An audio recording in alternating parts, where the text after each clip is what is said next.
10 communities. 10 stories of hope, inclusion, and inspiration.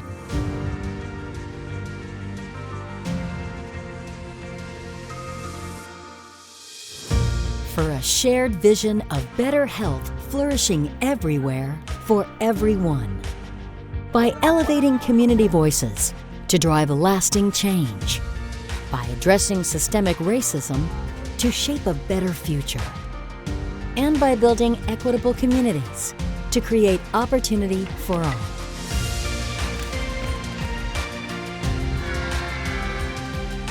The 10 Culture of Health Prize communities for 2020 and 2021 now join the growing network of past prize winners.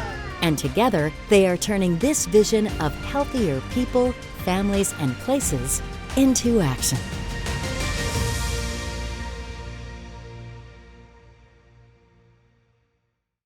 I have the pleasure of starting the ceremony too by introducing Dr. Richard Besser. Rich is President and CEO of the Robert Wood Johnson Foundation and former Acting Director of the Centers for Disease Control and Prevention. Welcome, Rich. Thanks so much, Katie. It is truly an honor to be here with all of you and to add my welcome to those of others. You know, the Culture of Health Prize ceremony is always a really exciting day for us at the foundation. And I think there's something increasingly special about the 2020-2021 award ceremony. This is the first time we've awarded the prize since the start of the COVID pandemic. And as Francisco said in his remarks, this pandemic has hit every one of our communities so hard. It is a joy to come together to celebrate something at a time when people have struggled so hard, and to share the incredible work going around the country that you all are doing is truly an honor for us.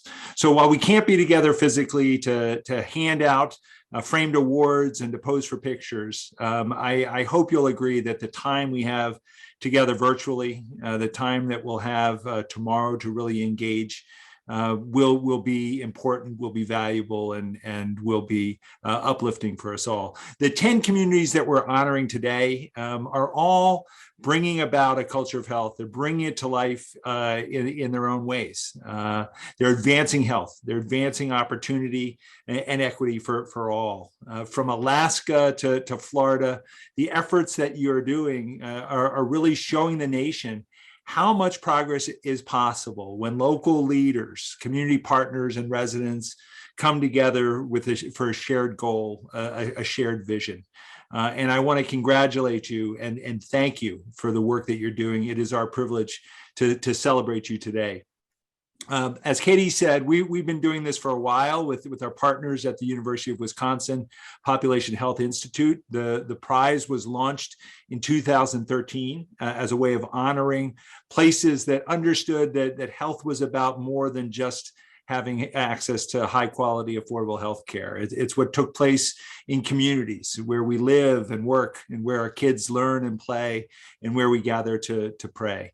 And all of the new prize communities that we honor today are coming about this in their own ways that are true to their communities, that are true to their roots. And that's so exciting. What we're seeing is that each community is intentionally centering resident voices, especially the voices of those who face the most barriers in terms of opportunity for health. We're seeing communities embracing local data to track and monitor progress and make sure resources are going to those places that need support the most. And we're seeing a sense of belonging, a sense of inclusion and community coming at a time when we need it so much at such a heartfelt level. And that is truly exciting. We know that your communities can't thrive if the opportunities for health are available to some, but denied to others. And you are all working to level that playing field, remove barriers in holistic ways. And one of the things that excites us is that you're intentional about addressing injustice when you see it. You're intentional about working to break down barriers, to enact policies that create opportunity where there have been so many challenges. You know how to turn down the volume there? Oh, okay. I'm hearing somebody's voice there. We at the foundation look forward to learning more from each of you, being students of your work, of your innovation and your wisdom. We also, as we always do at this ceremony, encourage you to network and learn from each other. The relationships that have grown out of the Culture of Health prize gathering have lasted for years and have helped share ideas from one part of the country to the next. So congratulations to all of you once again. Thank you for sharing your time and for sharing your wisdom. And with that, I'll toss it back to you, Katie. Thank you, Rich. Your enthusiasm is energizing. And now let's turn to our winners. Let's hear how Addison, Illinois is coming together to support all with the Addison Advantage. Hello from Addison, Illinois. We're so proud of our people, our partnerships, and diversity. We invest in our youth and train our workforce. We're so proud to be a Culture of Health prize winner.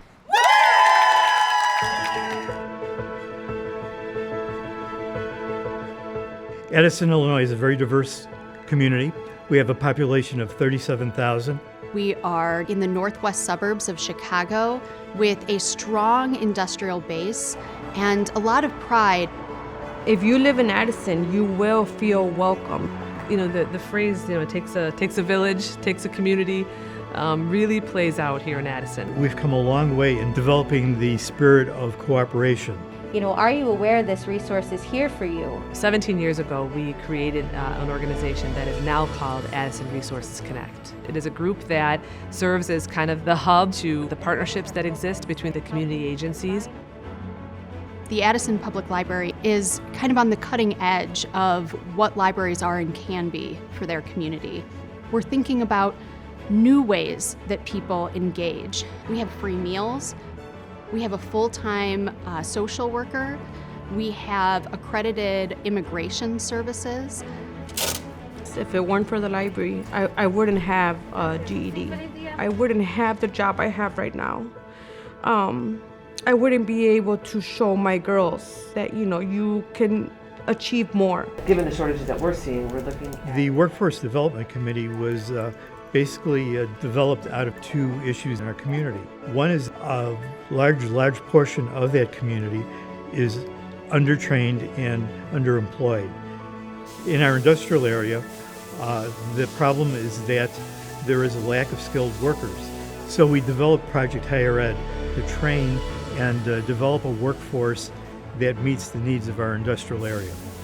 They offered me the opportunity to go to college, and thanks to this, I just basically have the opportunity to buy a house. A culture of health means that we have laid the groundwork. We have created so many pathways that everything that you need to thrive is easily accessible to everybody.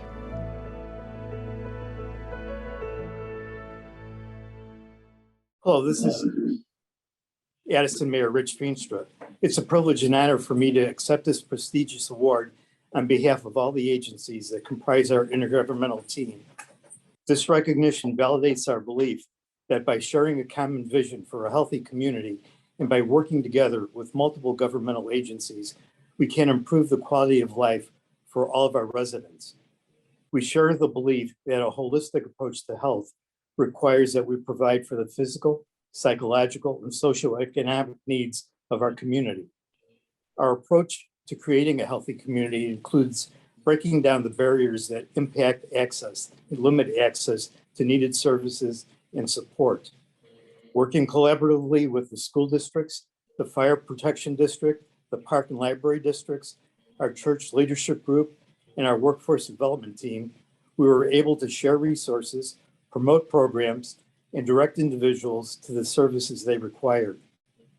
Whether through programs like early childhood development and peer mentoring, community policing and after-school activities, Project Higher Ed, a jobs training program developed in conjunction with our local community college, school and library lunch programs, job fairs, and interdenominational faith services, the value of community collaboration became clear. The phrase, "no wrong door," became more than just the motto. It became a reminder that by working as a team ensuring information, resources, and services, access to providers, whatever their specific need, could be initiated by any one of our agency members. The lessons learned through this team philosophy better prepared us to meet the challenges of the pandemic. Mobilizing our Senior Citizen Club and the Knights of Columbus to assemble COVID essential kits containing masks, hand sanitizers, and healthcare information in both English and Spanish.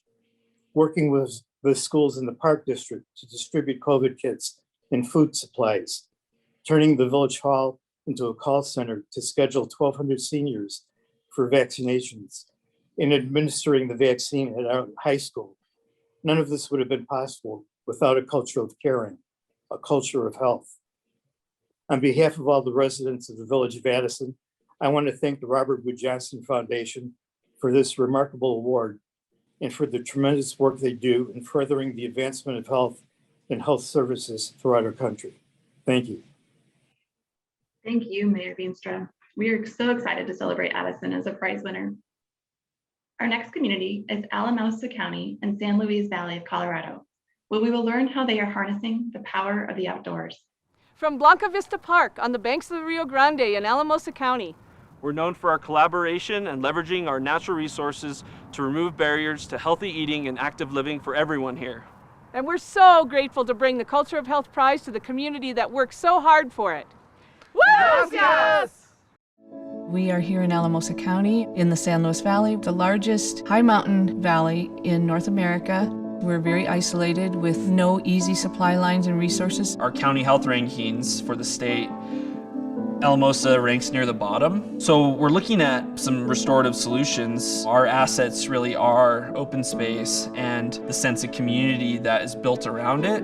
SLV Go was created as a coalition of land managers, educators, county officials, city officials to look at equitable recreation opportunities with Revitalize the Rio. 144 stakeholders in health, in business, in local education, and in recreation and conservation, working to increase the livability of our community. Listening to the voice of community, making these things accessible, we got the healthcare community to support prescribing outdoor exercise to folks because exercise is good for mental health issues as well as physical issues. La Puente started as a homeless shelter, but has evolved into a community resource, a safety net to get people on the course to becoming independent and finding stability in their lives. It really does so much, and we're really proud to work with them, especially their community garden, the Valley Educational Gardens Initiative, or VEGGIE. The Valley Roots Food Hub represents about 65 family farms and ranches, and we aggregate from those farms and deliver to our food shed, our schools, our grocery stores, our restaurants, and to families. The Rio Grande Farm Park is a farm incubator and educational center, 38-acre beautiful agricultural farm. El Rio Grande significa mucho porque es un lugar de oportunidades. El Rio Grande les ofrece un pedazo de tierra donde las familias no se les cobra renta, no se les cobra agua,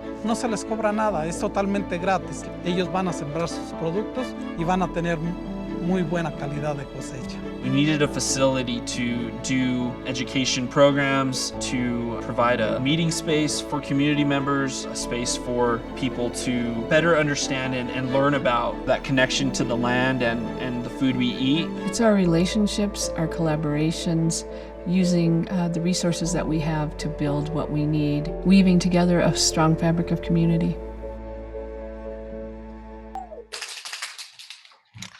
Good afternoon, everyone. My name is Patrick Ortiz, and I work for San Luis Valley Great Outdoors in Alamosa County. And my name is Liza Marin. It's an honor to be here to receive this on behalf of our community, and I'm the steward of the San Luis Valley Local Foods Coalition. This is a tremendous honor for us. Preserving our heritage and taking care of each other have been a part of the way of life here for generations. This is a story of over 3 decades of work, helping those most in need in our community and having hard conversations on what solutions the community wanted to see happen. At the core of it all is the reverence and the love of the natural resources of the San Luis Valley. Projects like the Toivo Malm Trail and the Rio Grande Farm Park provide equitable access to open space, river access, and entrepreneurial farming opportunities for our immigrant population and South and East Alamosa neighborhoods for the first time. We are so grateful to bring this prize home to our community that has worked so hard to create a culture of health in Alamosa County.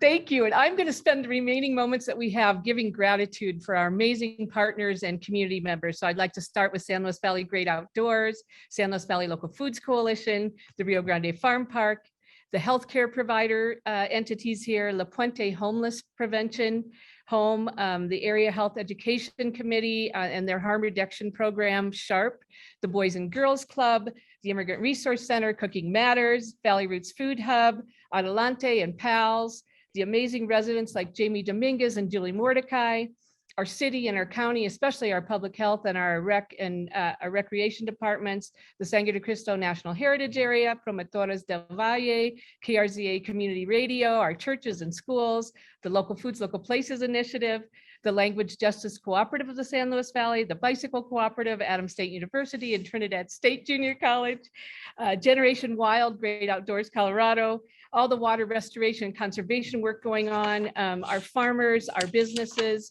the First Southwest Community Fund, San Luis Valley Community Foundation, Alpine Achievers Initiative, our Vista in service, and our Mennonite Volunteers in service. Oh, we are so grateful to all of you.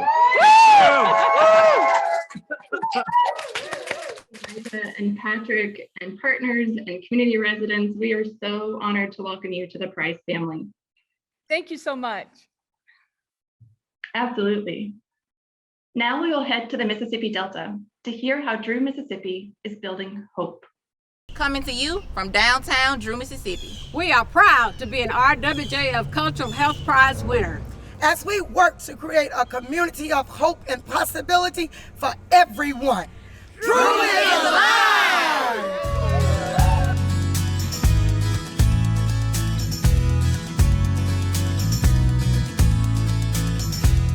Drew, Mississippi is a place in the Mississippi Delta. Most of the people here, I would say 51% of the people here live in poverty. And poverty is a social determinant of health. The history of Drew has driven the community into states of hopelessness and the way they think about possibilities. We changed the conversation. We started talking about all the things that we could create to make it better. When we formed the Drew Collaborative, everybody had one goal in mind, that is to work and help bring about some of the change that we want to see here in Drew. We're talking about access to food, education, employment, affordable housing, information. And people started feeling uplifted just with that. Even the kids, they got excited. The collaborative has really focused on big projects, but at the same time being fully aware that small wins are really, really important to show that there's actually progress being done and to show really physically that things are improved. We need to be aware of what's going on and how it's tied to the past. Every child that came up in our house knew who Emmett Till was, because Mama would always say, that's the barn Emmett Till was killed in it. The kids in the Emmett Till program, my hope for them is that they would become more aware of what's going on in society. And I want them to become warriors for social justice, racial justice, and economic justice. I feel like my voice as a youth leader is important because it could maybe change things around Drew. Our kids need better. And if they can believe in themselves, if they can look around and say, I like what I see in my community, and I can do this and I can do that. They're our future, so we got to make sure that they're part of this process. Continue to build on what we're trying to build on to make it better and better.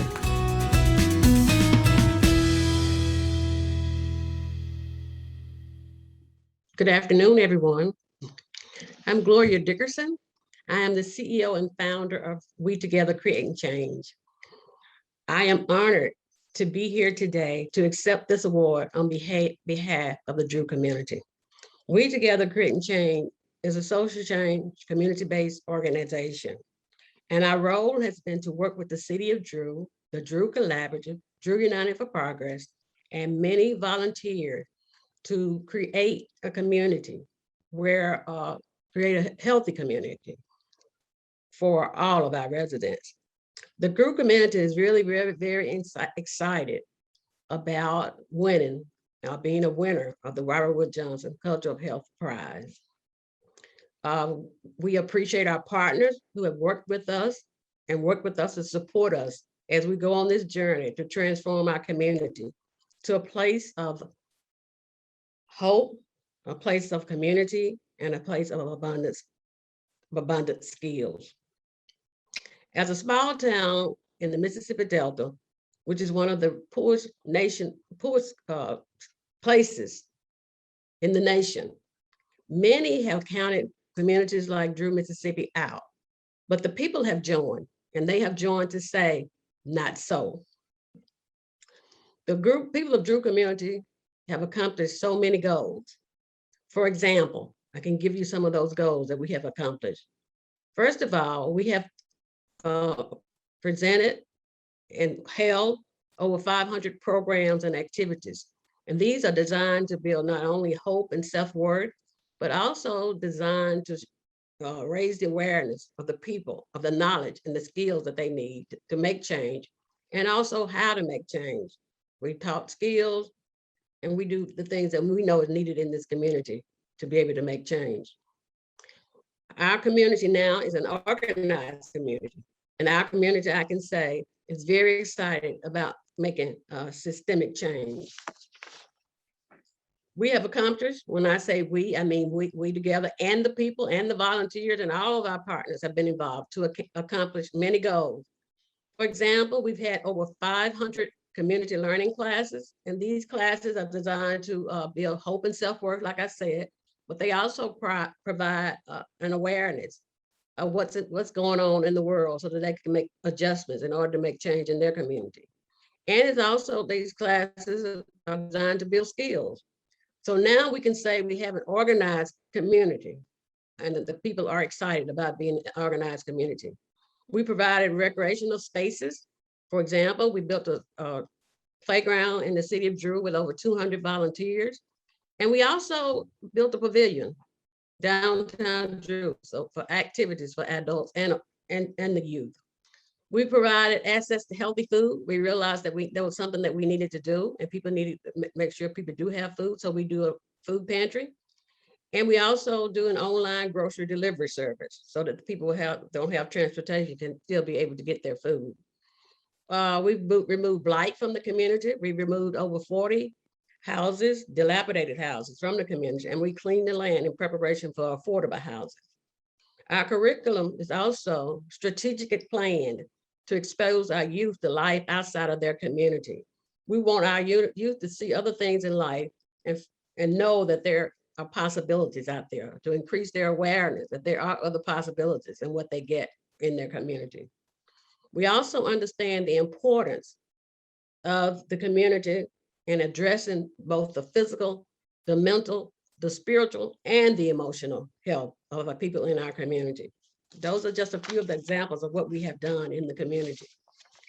So this award, what it does for us in this community, it affirms that when you believe in yourself, anything is possible. And that's what we teach in the community. Believe in ourselves, because when we believe in ourselves, we can accomplish many things that we never thought we'd be able to accomplish. So again, I could say that we are grateful for RWJF for giving us this award. We're thankful for that. And we're also looking forward to a continuous movement, positive change in the community. That's what we're looking for. Positive change, not only in the community, but also in the world in which we live. So thank you all very much for thinking of Drew, recognizing Drew, and having Drew get national recognition for all the things that we're striving to do. Thank you. Thank you, Gloria. And congratulations to all the change makers in the Drew community and your accomplishments. We now turn to Howard County, Maryland, where their approach is to be data-informed and people-driven. Let's learn how this animates their work. We're Culture of Health Prize winner, Howard County, Maryland, where we're committed to diversity, equity, and inclusion. We're joining you from Freetown Farm, where our community gathers to achieve these goals.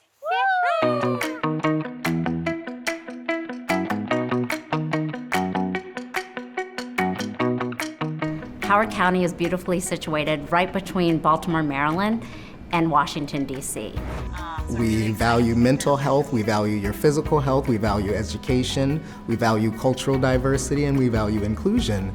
And those are things that really resonate with many people. In Howard County, what we like to say is that we are data-informed and people-driven. And that is why we established the Howard County Data Analytics and Statistics Hub. So we use data to challenge our assumptions. We use data to educate and inform those that we want to serve. We take ourselves out of it and we focus on the community. And once we know that answer, then we know how to proceed going forward. How may I help you today? I was told I could come here to get some help. I need a suit for an interview that I have coming up. Okay, I can help you. Come on to Understanding who our working families are. And that's what we call our ALICE population. And ALICE stands for Asset Limited Income Constrained Employees. What do you think? I love it. They make just above what perhaps some of the federally benefited programs might qualify for, and yet they don't make enough to be fully self-sufficient in a place like Howard County. We're able then to leverage and come alongside with flexible county funding, grant funding, and other funding. These are people who have great jobs. They're our teachers.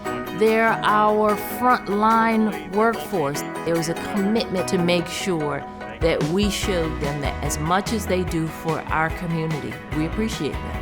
The next storm might be on the horizon. In our policies, we are truly ensuring that all residents have access to these services so that they can thrive.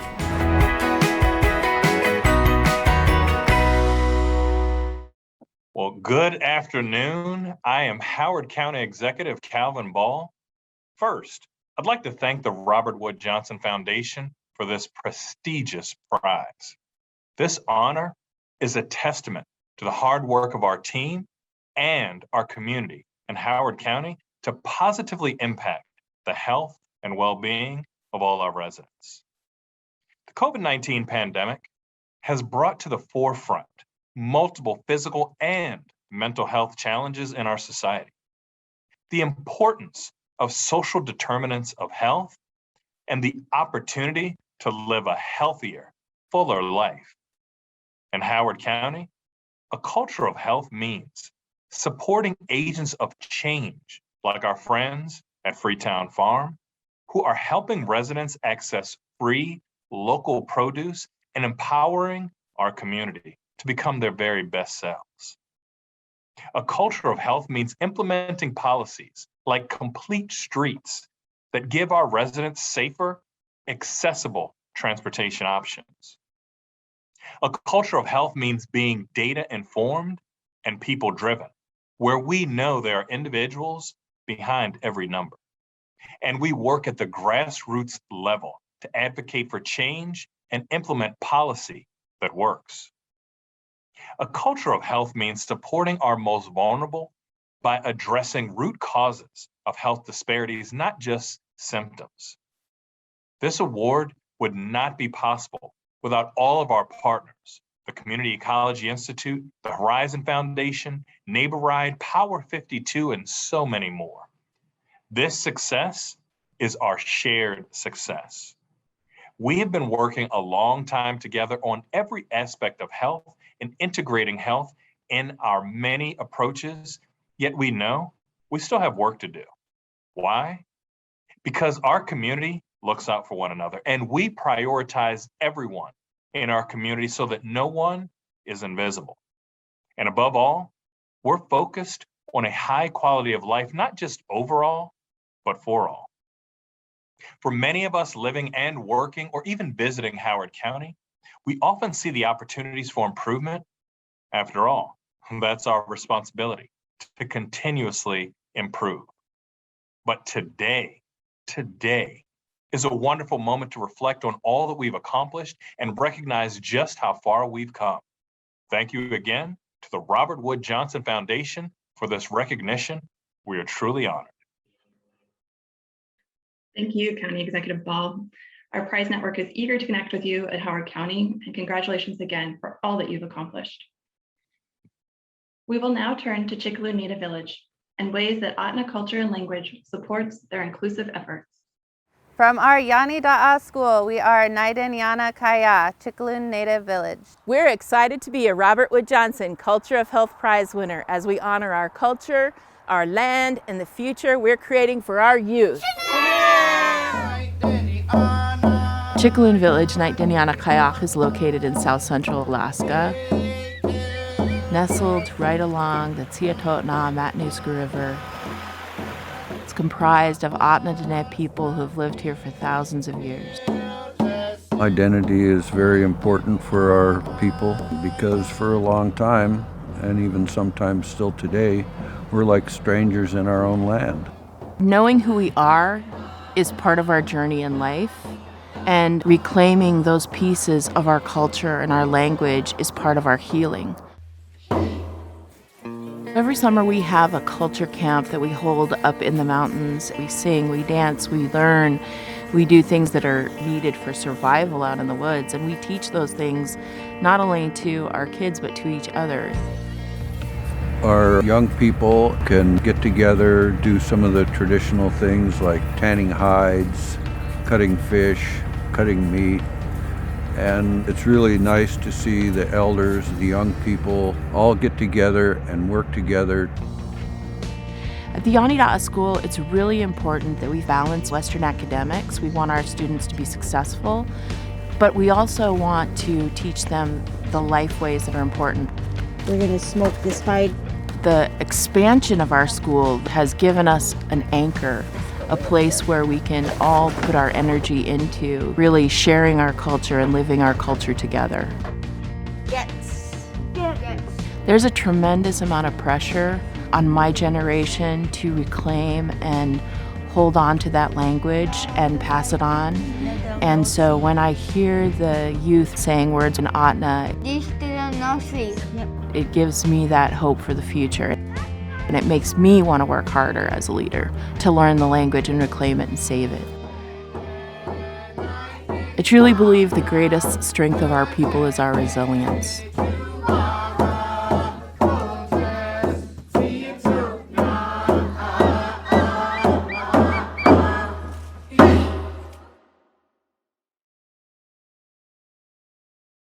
Wijan, Soka, Kasta, Gary Harrison, Tolchinin, Atlan, Nidiniana. Today, Chief Gary Harrison of the Water Clan from Chickaloon. I'd like to thank the Robert Wood Johnson Foundation and the Selection Committee for recognizing the work being done by Chickaloon Village. Most of all, we want to thank our dedicated staff for showing up every day to help Chickaloon Village live our mission of helping our people and community to thrive. We have the Yani Da'a school that has been doing very well to help teach our children our language, our culture, and read and write and then arithmetic like all of the other schools. And I think they do a better job at social studies than many of the other schools. So I'd like to thank our health department for trying to help keep our people healthy. Our environmental department for helping keep the environment healthy for our people and all the other ones around us. I'd like to thank our cultural people for trying to help save our culture and our language.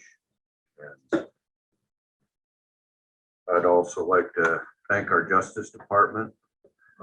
They've helped us try and keep our people safe. Our administration, because they keep us all going, and keep us kind of going in the direction together. I'd like to also thank our county. We've had 19 clean audits. It wasn't 19, it's 18, but whatever, it's a very good record that I'm not sure anybody has done any better. I'd I'd like to thank our transportation department for helping get all the children here, get our seniors to their appointments. I'd also like to thank our IT. We're here looking at everyone here. Thank you. And I'd like to thank our council for their leadership. Without that, we wouldn't have many of the things that we have today. I'd also like to thank our partners who helped us build a healthy community. South Central Foundation, Alaska Native Tribal Health Consortium, Cook Inlet Tribal Council, Matsu Health Foundation, Rasmussen's Foundation. And I want to also thank everyone and the committee for the recognition of preserving our Ahtna language and culture, providing primary care and social services in the community, operating our tribal school where our children and young people get the education in Western academics as well as traditional Ahtna values. But most importantly, they're loved.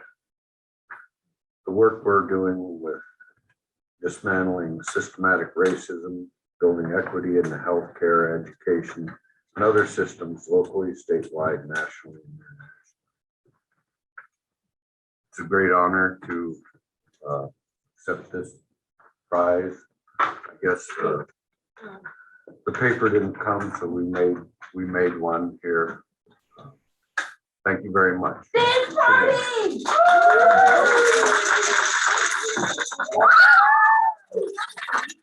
Thank you, Chief Harrison and Chickaloon Native Village for your community's work. Welcome to the Prize family. Now let's learn how National City California's journey to health and well-being is led by its residents. Saludos, greetings, and mabuhay. We're here at Olivewood Gardens in the heart of National City, California. We're proud to be a Culture of Health Prize winner, empowering resident leaders to contribute their voice, perspective, and lived experience to shape our future. Together we can. National City is 8.5 square miles with a population of 63,000 people. We have one of the densest populations in San Diego County. And it's a very close-knit Hispanic and Filipino working class community. I know families that's been there for 5 generations, and they've never left. When we talk about our culture, diversity is what makes National City beautiful. The environmental justice component of any community, as complex as it is, it's really about the quality of life for the residents. And we've had a multitude of partners come together on how it impacts their quality of life, from air quality to affordable housing. Paradise Creek Education Park is a reclamation project. It's now a beautiful amenity that we have been able to give back to the community. We've got our garden and our play area. And we do monthly cleanups because what comes downstream through the creek goes into our oceans. And now we are going to have our first park opening in over 50 years, which includes a community garden that is in partnership with the apartments, which is right across from the creek. Now we have a LEED certified affordable housing award-winning project that houses over 150 families. Olivewood Gardens is truly the heart of National City and has helped provide some of those necessary nutrients for the promotoras and our kitchenistas program to talk about healthy eating. Olivewood Gardens has not only the educational component, but has provided food resources and healthy food options for the community for free. Thank you. Environmental justice means that we don't just want you to live, we want you to thrive and feel that connectedness to your neighborhood. National City is really challenging what the system has expected of a working class community.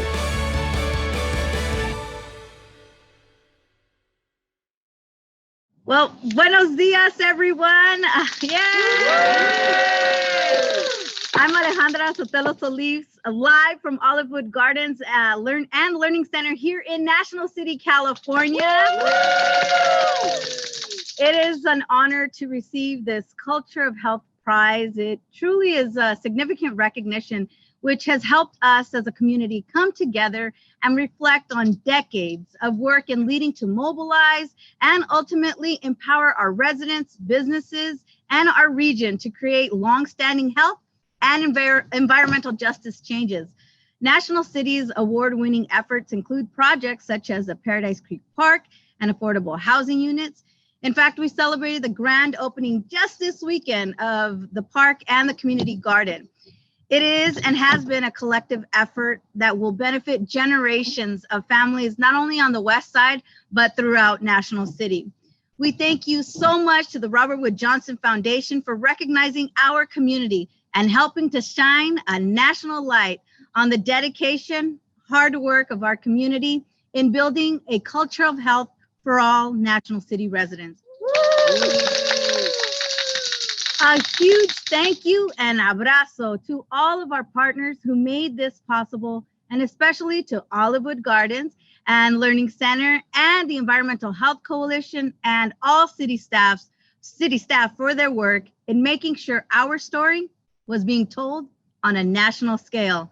Adelante. Congratulations, National City. Thank you, Mayor Soto Solis and National City, for all the ways that you are working to build a culture of health. Now let's turn to Palm Beach County and hear how they are championing the message, healthier together. Hi, greetings from sunny Palm Beach County, where we are thrilled to be a Culture of Health Prize winner. We're proud to be here at the Unity Wall, a symbol of equality and progress in our community's journey towards equity and well-being. Yay! Palm Beach County is about 1.5 million residents. On the east of us is the Atlantic Ocean and the west is Lake Okeechobee. And we're about 1,971 square miles. Most people who think of Palm Beach County think of the golf courses and the beautiful beaches, and we have those things. But we also have really heavy concentrations of poverty. Healthier Together is a place-based initiative to have residents lead and determine what better health looks like for them. The approach was to ask the community, what was it that you want to focus on? And for many of the 6 communities, it was mental health. It's not a traditional definition, it's their definition, which is inclusive of feeling whole in mind, body, and spirit. It's okay to shed tears. It has to do with access to healthy foods. It has to do with the root causes of trauma and violence, and more specifically, opportunities within their community. Lake Worth Beach, they were talking about the need to literally clean up the streets where their kids are growing up, dealing with addiction, dealing with some of the really harsh underbelly of those social ills. You wouldn't ordinarily connect a street cleanup effort with behavioral health, but they did. They wanted to create the conditions where their kids could thrive. Mental health is a huge area that we are focusing on in Palm Beach County. We recognize the trauma that young people are experiencing and ensuring that we are using a trauma-informed approach to meet the kids' needs. How are you feeling? I am feeling content. When we address mental health, it gives them the opportunity to know that, whatever it is that they're feeling, it's normal and that there are resources available. I'm very optimistic about the future of Palm Beach County. I think it is that growing recognition of we are healthier together.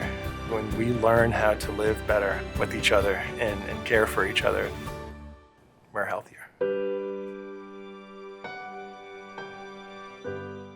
Good afternoon. I'm Tammy Fields, Director of the Palm Beach County Youth Services Department. On behalf of all of Palm Beach County, I'm humbled to receive the Culture of Health Prize and am grateful to the Robert Wood Johnson Foundation for recognizing the hard work of our community. I'd like to thank the county's partners in applying for this prize, the Palm Health Foundation and the Palm Beach County Children's Services Council, and the many community members and agencies that work towards creating our culture of health.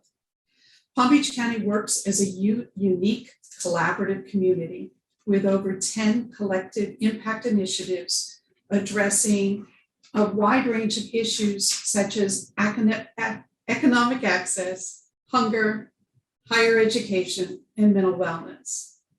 Equity is at the core of our decision-making, and the focus is reaping rewards, such as lowering our Black infant mortality rate and bridging the digital divide.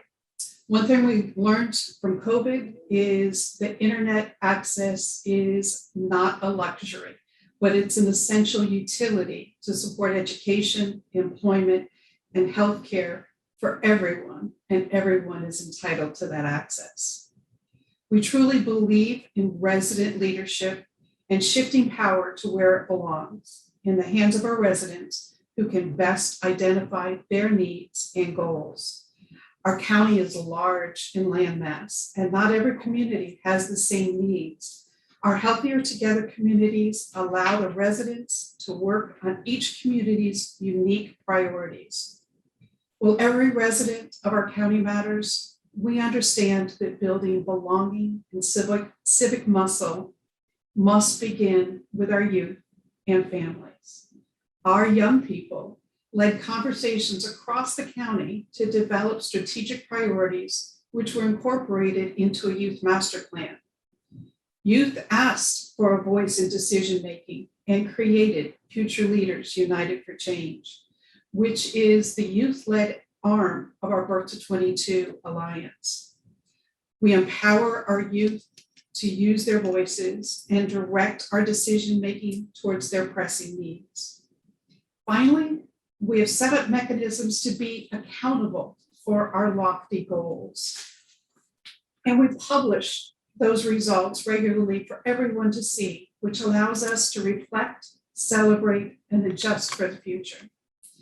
Thank you again to the Robert Wood Johnson Foundation, and congratulations to all of our fellow 2020-2021 winners of the Culture of Health Prize. We look forward to sharing and receiving ideas from all of you.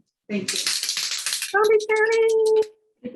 Thank you, Tammy, and congratulations again to Palm Beach County. Now we will get to hear more about Rocky Mount in North Carolina and the ways it is forging a more equitable future. We are Rocky Mount, North Carolina, where residents are at the center of driving change for a more inclusive future. We are honored to be a Culture of Health Prize winner. Yay, Rocky Mount! Rocky Mount is North Carolina's Black Belt. It's where the majority of Black people in our state live. It's a region of persistent poverty. We're 63% African American and about 33% white. But if Rocky Mount is anything, we are a place where community leads and leaders follow. We want everybody, including people of color and low-income people, to participate in the decision-making and also be the beneficiaries. And so now we have people on the city council who represent people whose voices have not been heard. One of the city councilmen is a farmer. There was no access to fresh, affordable foods. So we said, what if we try to produce food? We help students, and they're learning how to grow, and they're learning what you're doing is making a difference. Another councilman runs a federally qualified health center. We have been able to morph whatever the community needs us to do. We were bounded to be a training place, a place where businesses could come and hire people that had not had the opportunity to work in industrial settings. We have to pay attention to all. You can't just do health accessibility. You can't just do job creation. It's all very interrelated. What people can learn from Rocky Mount is you have to participate. Rocky Mount has more than 20 neighborhood associations. Those neighborhood associations identified the fact that there was not enough housing, that there needed to be downtown growth and development. And then they came to City Council not with a complaint, but with solutions. And today we have more than 40 Black-owned businesses that are located in or close to downtown. So we know it's working. It's happening. And it is happening because the city is not only reinvesting dollars, we're investing in relationships.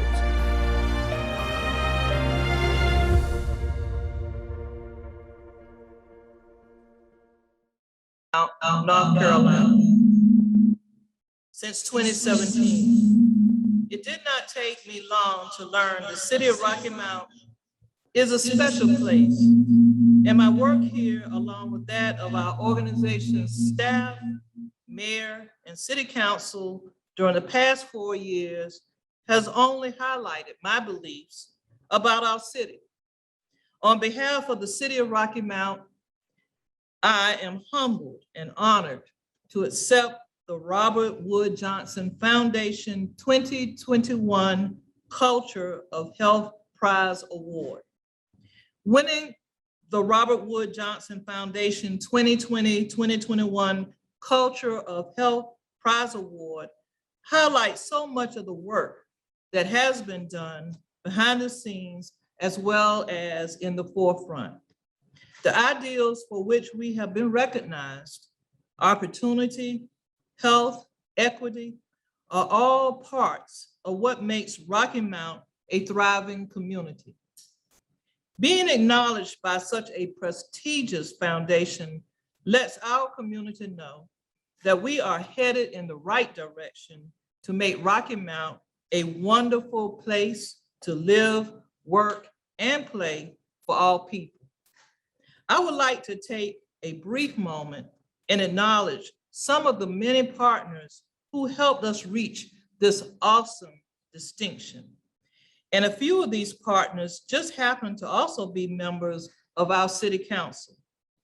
To city council members Ruben Blackwell and Andre Knight, thank you for your leadership with the Opportunities Industrialization Center, known in our community as the OIC. Your dedication to providing quality health services, training, and education to members of our community is invaluable. To Mayor Pro Tem Richard Joyner, your commitment to the Conita Family Life Center, bringing community wealth building into the forefront of our vocabulary and providing quality food options to our citizens is appreciated. I'd also like to thank Ms. Sue Perry Cole, a dedicated member of our community who stands with our organization for the betterment of many of our core values. To each of our community partners, the Boys and Girls Club of the Tar River region, Lorima Coffee House, and to countless others, thank you. I've thought about which accomplishments to speak about today, but in reality, they are all special. And the reality also is that none of which the Robert Wood Johnson Foundation has recognized us for could have been addressed solely be the city of Rocky Mount or a community partner. Changing power dynamics, revitalizing downtown, and addressing generations of disinvestment takes dedicated partnership. Our community's willingness to encourage and have conversations and then take action for all the overall improvement of Rocky Mount is to be celebrated. Finally, I'd like to give a special thanks to members of our staff who have played a key role in bringing us to this juncture. Assistant to the city manager, Ken Hunter, and his staff, including Kenyana Walson and Chase Norwood, for their work during the grant application, connections with community stakeholders, and their work with the Robert Wood Johnson Foundation staff. To our community stakeholders and to our community, I'd like for this recognition to not only serve as a reminder of how far we've come, but also as motivation for the work that we know must continue. Let's continue to make Rocky Mount a shining example to other communities about what can be done when we commit to improving the lives of everyone. On behalf of the city of Rocky Mount, Thank you so very much. Thank you, City Manager, and congratulations, Rocky Mountain. Now we will see how the Thunder Valley community of the Oglala Lakota Nation is reclaiming their Lakota lifeways. We're here at Thunder Valley Community in the heart of the Pine Ridge Indian Reservation. We are honored to be a recipient of the Culture of Health Prize. We're a holistic organization that actively works for the healing, hope, and liberation of our Lakota people. Thunder Valley is centrally located within the Pine Ridge Reservation. It's here within the heart of our Oceti-Sakowin territory, which is the Badlands area of South Dakota. We envision a liberated Lakota nation, and the starting point for all of that has to be healing. Healing from the vestiges of colonialism that still bind our people to traumas, but also moving towards hope. All of the things that we do, all the input comes from our community voice, and that's where our strength is.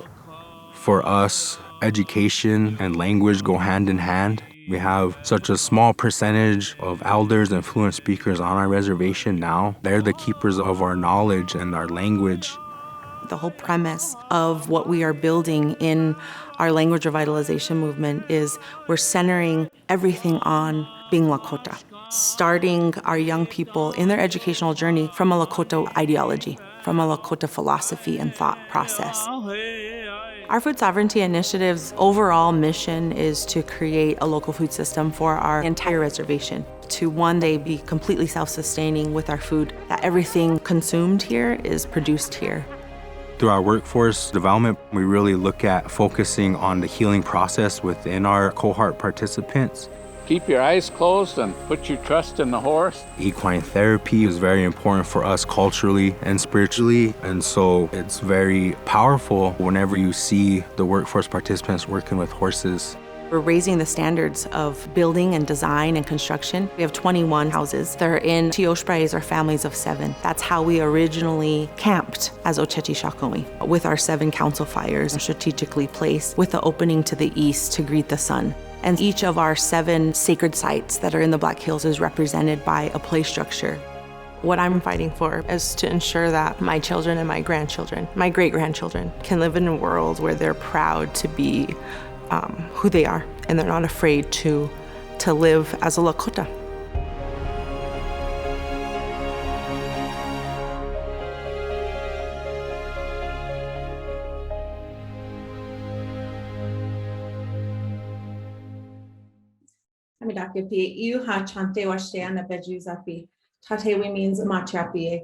Greetings, relatives. I shake each of your hands virtually with a good heart. My name is Tatewi Means, and I'm the Executive Director of Thunder Valley Community Development Corporation. I proudly come to you today from our Lakota homelands in Oceti-Sakowin territory here at Thunder Valley Community. We are humbled to be recognized as a culture of health community. Thank you, Robert Wood Johnson Foundation, for taking the time to learn about our nation, our community, and the grassroots movement we are a part of.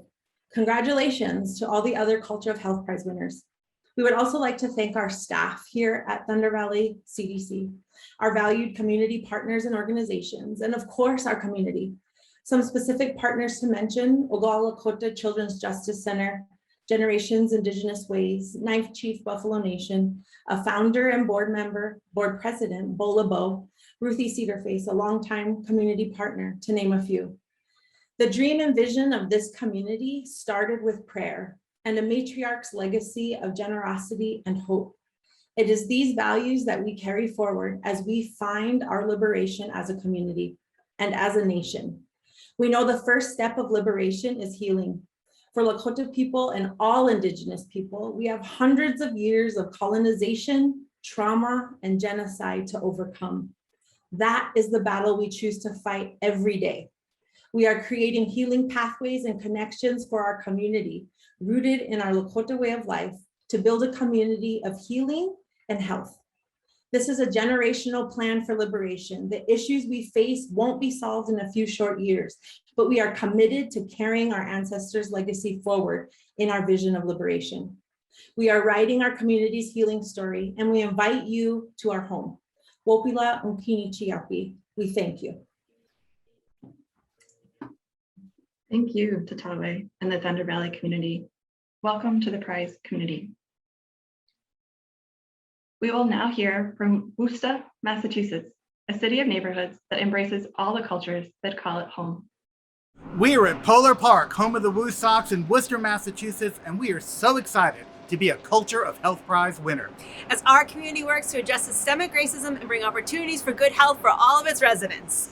Worcester!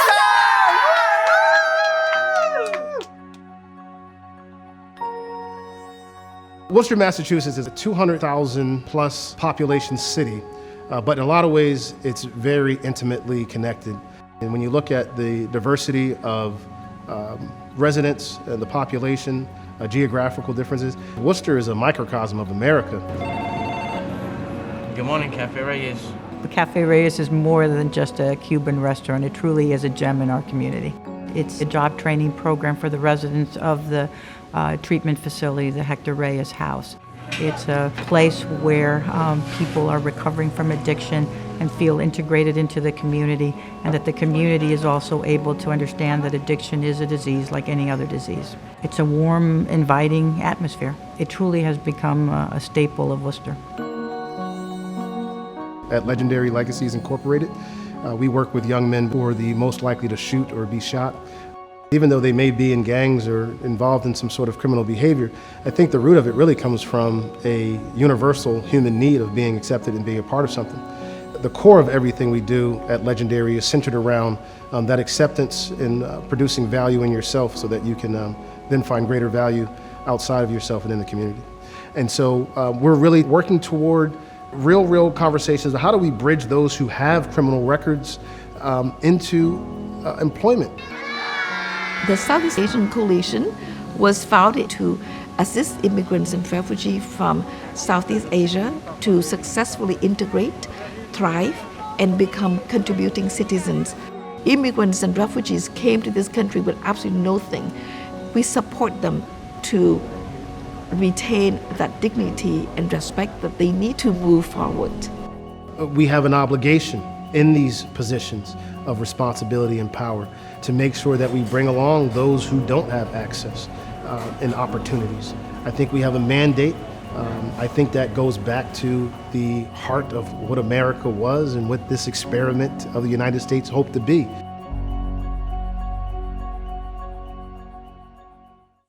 Good afternoon, I'm Jonathan Cohen, Vice President of Programs and Strategy at the Greater Worcester Community Foundation. And I'm Casey Burns, Director of the Coalition for Healthy Greater Worcester. We are so appreciative of this honor and want to recognize our amazing partners in our community who lead this work every day. We especially want to recognize our BIPOC community leaders who have led racial equity work in our community for decades and have historically been underappreciated and undersupported.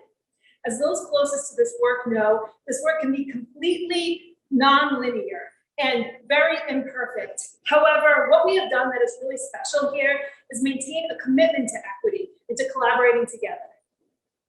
Very true, Casey. On behalf of the City of Worcester and all of us here, by the way, Worcester is the second largest city in New England.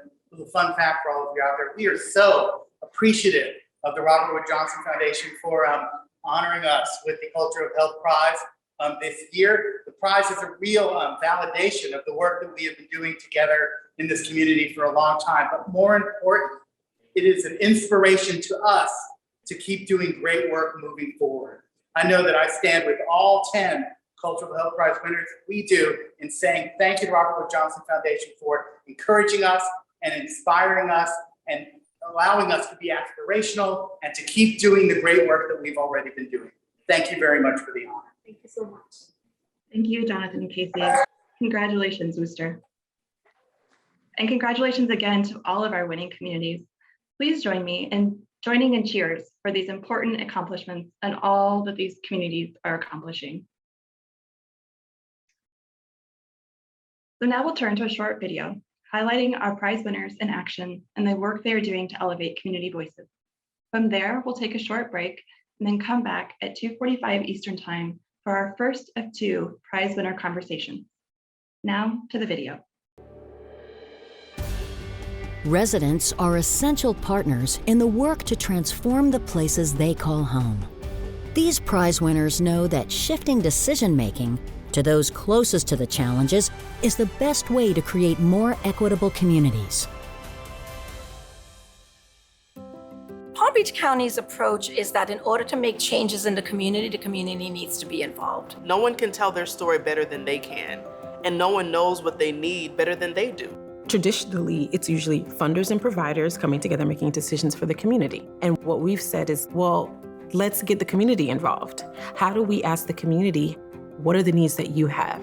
How do we bring them to the table so when we're making a decision, we're designing solutions together? One of our Healthier Together communities, they came up with the idea of having a mini grant process. The idea was to spark and support resident innovation for helping to come up with solutions in their own neighborhoods.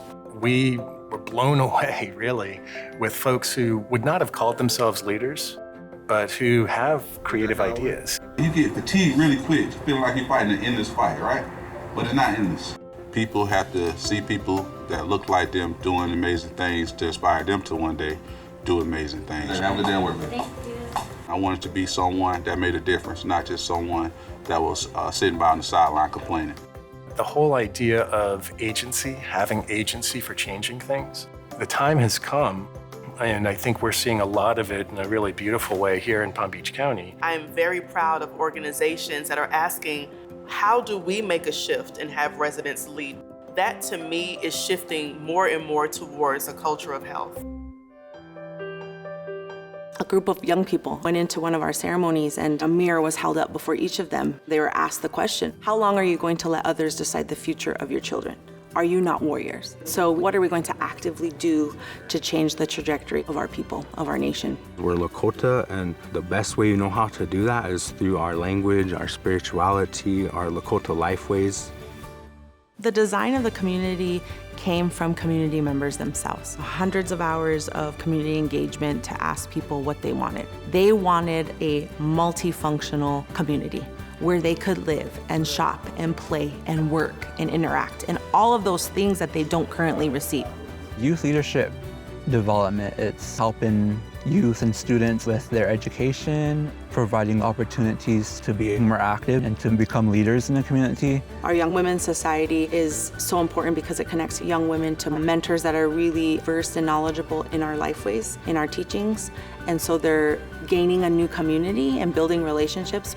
It's important for us to have a workforce that's able to meet the needs of business and the people in our community, but we need to be able to focus beyond just a worker and their job. They have a spirit, and that's something that we look to take care of. As a Lakota person, embracing who we are, knowing what our ancestors went through, using that experience to move forward, it's awesome to be a part of.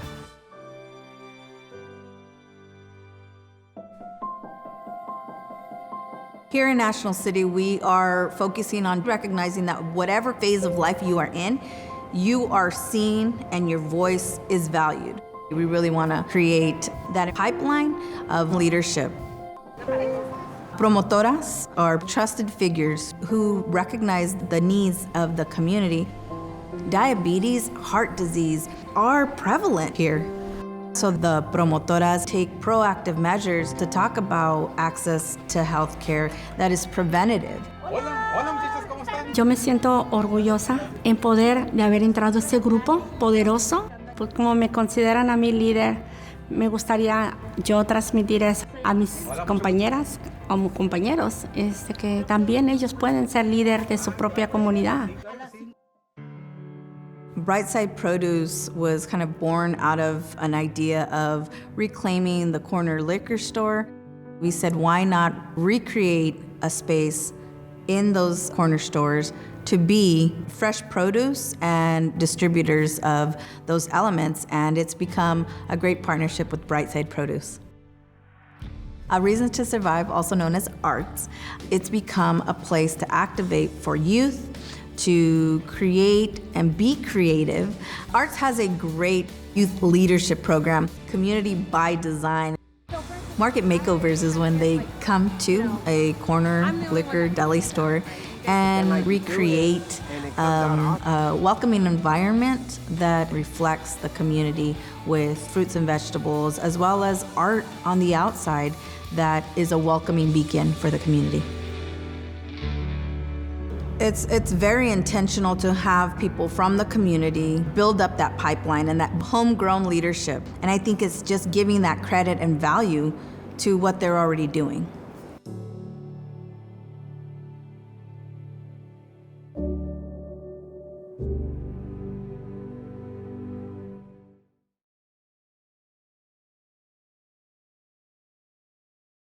Welcome everyone to the 2020-2021 Robert Wood Johnson Foundation Culture of Health Prize Winner Conversations.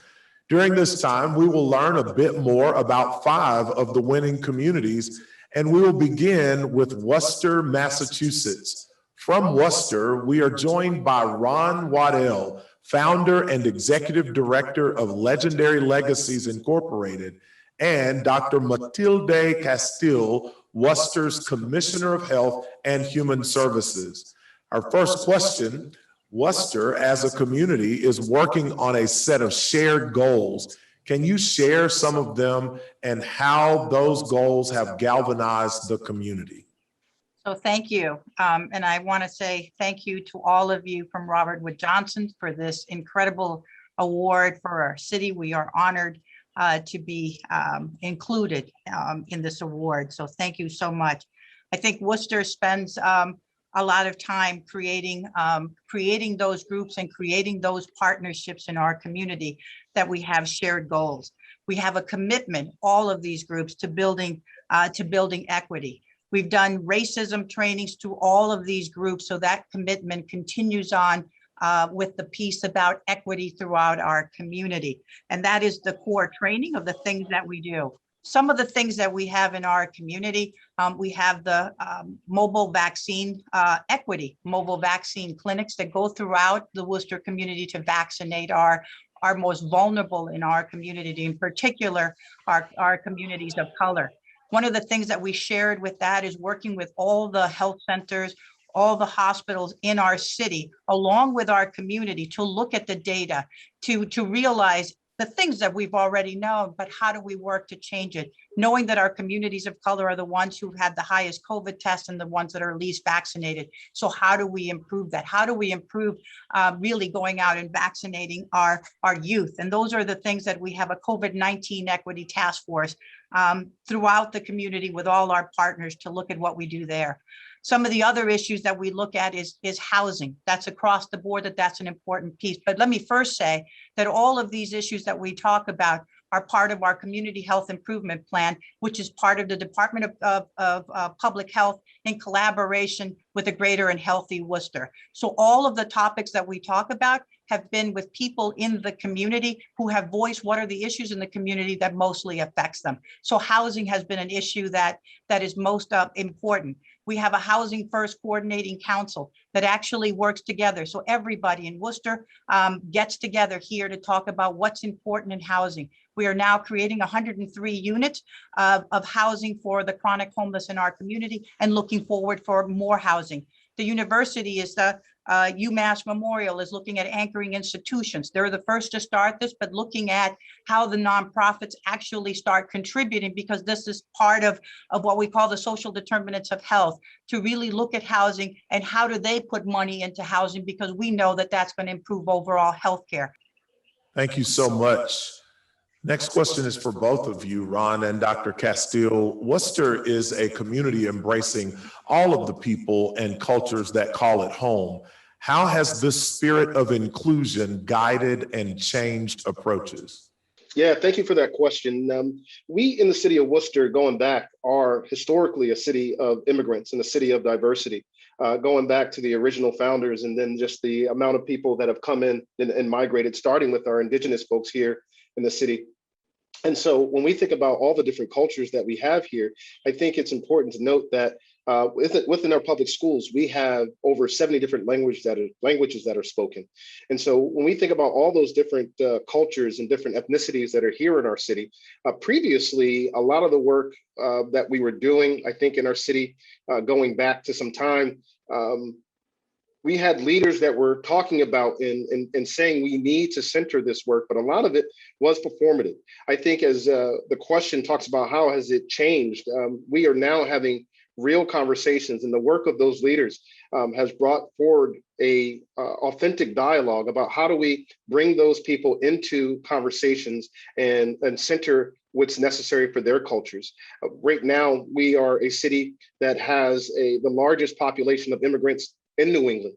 And so when we think about those populations that are here, we have the Afghan refugees that are coming right now, over 100 families that we're working collaboratively with our different partners to be able to support them and come around them. We have a number of different organizations that support all these ethnicities and different cultures to be able to be centered into this work. And so we're really excited to be able to have them in the richness and the diversity that they bring into the conversation to fill those blind spots in those areas that are needed. One thing that I'd love to highlight also is our focus on a mental health employment pipeline, in which we're working here at the coalition with other partners as well to figure out how do we center the profession of social work and mental health work in those communities. We know that people of color are underserved and underrepresented, both professionally and then underserved by that community. And so within our schools and working with our public schools to be able to highlight that, and so that we can better serve those populations. And it's something that we're committed to here in Worcester, and really finding ways to bring them into the spaces so that we can be most inclusive to all of them. And we've had community leaders like Maritza Cruz and Brenda Jenkins, who actually started all of these conversations, anti-racism conversations, anti-racism trainings. And we all sit on their shoulders to come to where we are now. So without our leaders in the past, we wouldn't be here. So we always have to remember that piece.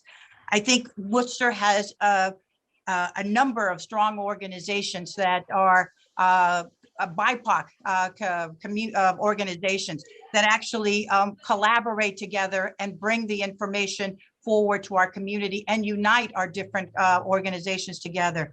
They're the Latino Educational Institute, the African Community Education, ACE as we call it, the Southeast Asian Coalition, Centro Las Americas, or Centro as they're called now, Accentria, Worcester Interfaith. That's just a piece of the different organizations that are here that collaborate together, but also bring our different cultures together so that we all understand each other and we all work together. So Worcester is a community which is resilient. It's a community that is organized, and it's a community where everybody sits at the table to work together to solve the issues. And I am truly proud. I'm an immigrant of Cuba, and I'm truly proud of the work that we have been doing here to make people feel comfortable, to make people feel part of the community. Thank you so much. Ron, can you share how Worcester expands opportunity for youth and is crafting comprehensive solutions to address the barriers they face? Yeah, thank you for that question, Pastor Mills. I think that, again, to echo what Maddie says, there are a number of community leaders that she alluded to who have been doing this work with their young people for a number of years, and us to get this prize also goes to them. And so we think about the Worcester Youth Center, we think about Worcester Community Action Council, Friendly House, and all these other organizations that are really focused on the youth voice. I would also highlight that in 2008, at the city level, we implemented the Division of Youth Opportunities, which didn't exist previously, which really was really groundbreaking as a government entity to look at how do we center, excuse me, the voices of youth. And Raquel Castro and her team do a great job of bringing those concerns to the forefront inside our political structures and making sure that those voices are heard. What blossomed out of that was our Recreation Worcester program, which started as a Wheels to Water program, as the city ended up closing its pools, and we needed to get our young people to water in blue spaces. And so Recreation Worcester, we look at how do we empower and put our young people in positions. We have a governor's council, a youth governor's council, where their voices are being heard at the government level. The Chamber of Commerce has a Worcester Youth Leadership Institute, which is kind of looking at those young people that are going to be future leaders in the city of Worcester and equipping them with the tools they need. I would say here also at Legendary Legacies, we've looked at the work centered around violence. In 2015, that work of the Worcester Youth Violence Prevention, and they really got together and looked at what are some of the needs. And And so we've worked with Clark University and Lori Ross and that team to research through a community health assessment to look at what really are the needs of our young people. We understand that there are multiple ways to address violence and those things that they're going through. But one of the core questions that came out of that dialogue was that young people weren't feeling safe. And so as a community, what responsibility do we have to make sure that they're feeling safe? I think in response to the lynching of George Floyd, young people really organized themselves, and there were multiple demonstrations that happened here in the city, but there was one that was led by young people themselves, that was pulled together, organized, and led by them. There was a group that was put together, Racist Free, Worcester Public Schools, and kids really talked about some of the experiences they were having in the public schools and how do we center equity around there and begin to shift some of those experiences and bring their voices to the table with our public schools and other sectors to really make sure that it's inclusive for all people, all races, all genders, all identifications. And so you have committed groups, committed organizations, both inside our political structure and both community-based organizations that are making sure that as leaders, we have access to these tables, but we bring those young people into those spaces and make sure their voices are being heard because they are the future. At some point, what we're talking about is going to shift and it's going to change. And we need them to be equipped and be ready to be able to take the baton and move the city of Worcester forward and continue this effort of equity inclusion into the future. Thank you, Worcester, Massachusetts, and Mr. Ron Waddell, founder and executive director of Legendary Legacies Incorporated, and Dr. Matilde Castile, Worcester's Commissioner of Health and Human Services. Congratulations to you, and thank you for spending time with us today. Next, we go to Rocky Mount, North Carolina. Joining with us from Rocky Mount is Sue Perry Cole, President and CEO of the North Carolina Community Development Corporations, and also Reuben Blackwell IV, Councilman and President and CEO of the Opportunities Industrialization Center Incorporated. Welcome. Thank you for joining us today. Our first question is, Rocky Mount is a unique community divided between two counties. How has the community taken this challenge and made opportunity? We'll begin with Sue Perry Cole. Thank you, Pastor. Let me say that in Rocky Mount, we still live in a city that is racially and economically divided. For the most part, the impoverished and Black residents of Rocky Mount have been concentrated disproportionately in a number of distressed urban core neighborhoods, which is where I have lived for the past 35 years. Now, several years ago, residents of these distressed neighborhoods began to voice their concerns about closing the housing and health equity gaps in our neighborhoods. And they did this by direct participation, particularly in public arenas, to influence the development and implementation of policy solutions that could change conditions in these neighborhoods. The most amazing thing happened. Our city council representatives listened to us and they responded. And I'll tell you in a minute how they responded.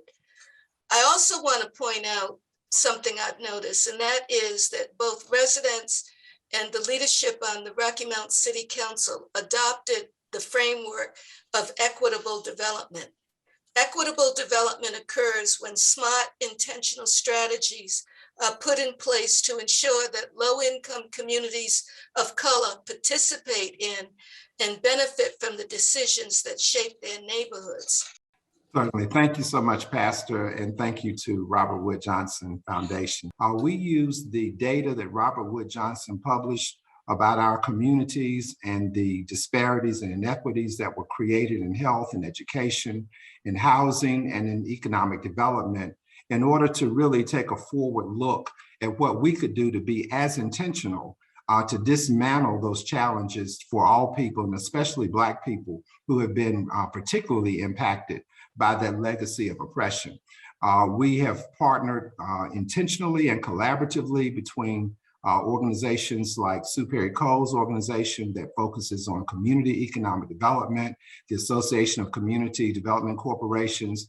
We worked and partnered with Legal Aid of North Carolina to bring a voice where law is able to be interpreted and enabled to be applied to those policies and developments. In OIC, we are a federally qualified health center along with we're an educational institution, and we work in workforce development and social enterprise development. So we have worked very hard to reach across that divide, bring other politicians in other sectors, the education sector, the county commissioners, and the city council to take a forward-looking position on how we want to envision our future, create those policies and spaces for our leaders today and of next generation to find ways to bridge those gaps with sound solutions in housing development, healthcare available and accessible to where people live, not having to go across town or somewhere else. They can go to their own neighborhood.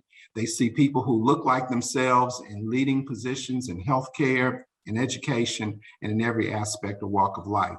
In order to create a future for inclusion, we got to make it happen right now so people can see that it's not something that's impossible to reach across and obtain. It's real, it's doable if we're intentional about making it happen. It's real, it's doable. Thank you, Ruben. Sue, the next question. Neighborhood associations have been central to community change. How has leadership training taken place in these associations help residents to determine priorities and build paths to solutions in Rocky Mount? With capacity building activities, we are consciously building the capacity of Black community residents to have a direct say over what is needed to survive and thrive in their distressed neighborhoods. Through a vehicle called the Community Academy, NCACDC strengthens the number and skills of marginalized residents impacted by housing and health disparities by providing training, leadership development, crafting relationships. We provide support for resident-led civic participation, and we help develop solution-oriented activities.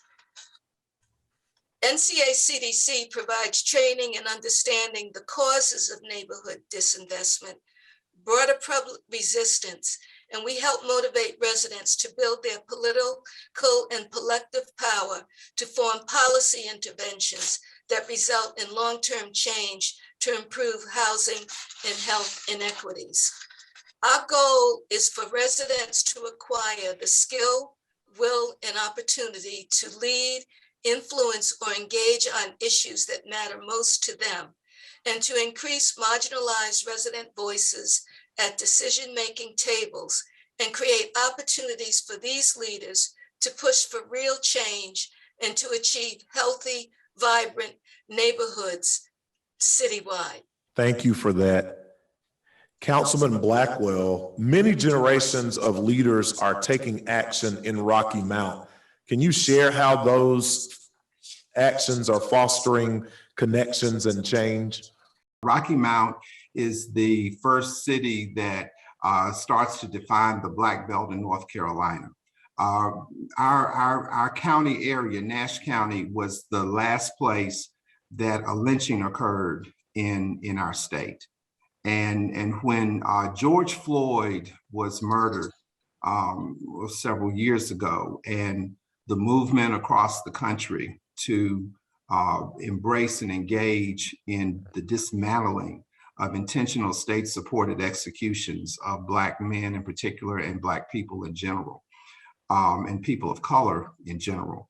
Our youth rose up in such a manner that was courageous and inspirational. And it crossed really ethnic borders, it crossed gender borders, it crossed orientation borders. I've been on city council since 2000. And until that moment where the nation shifted in its perspective related to the tolerance of police killings, our young people rose up in Rocky Mount. They coalesced themselves around the concept and idea that Black lives and Black leadership must be protected. And they created their own organization called Rocky Mount Black Youth Organization. So they pulled themselves together And they created a very peaceful but a dynamic and powerful movement to take down the one Confederate statue that we had in our city.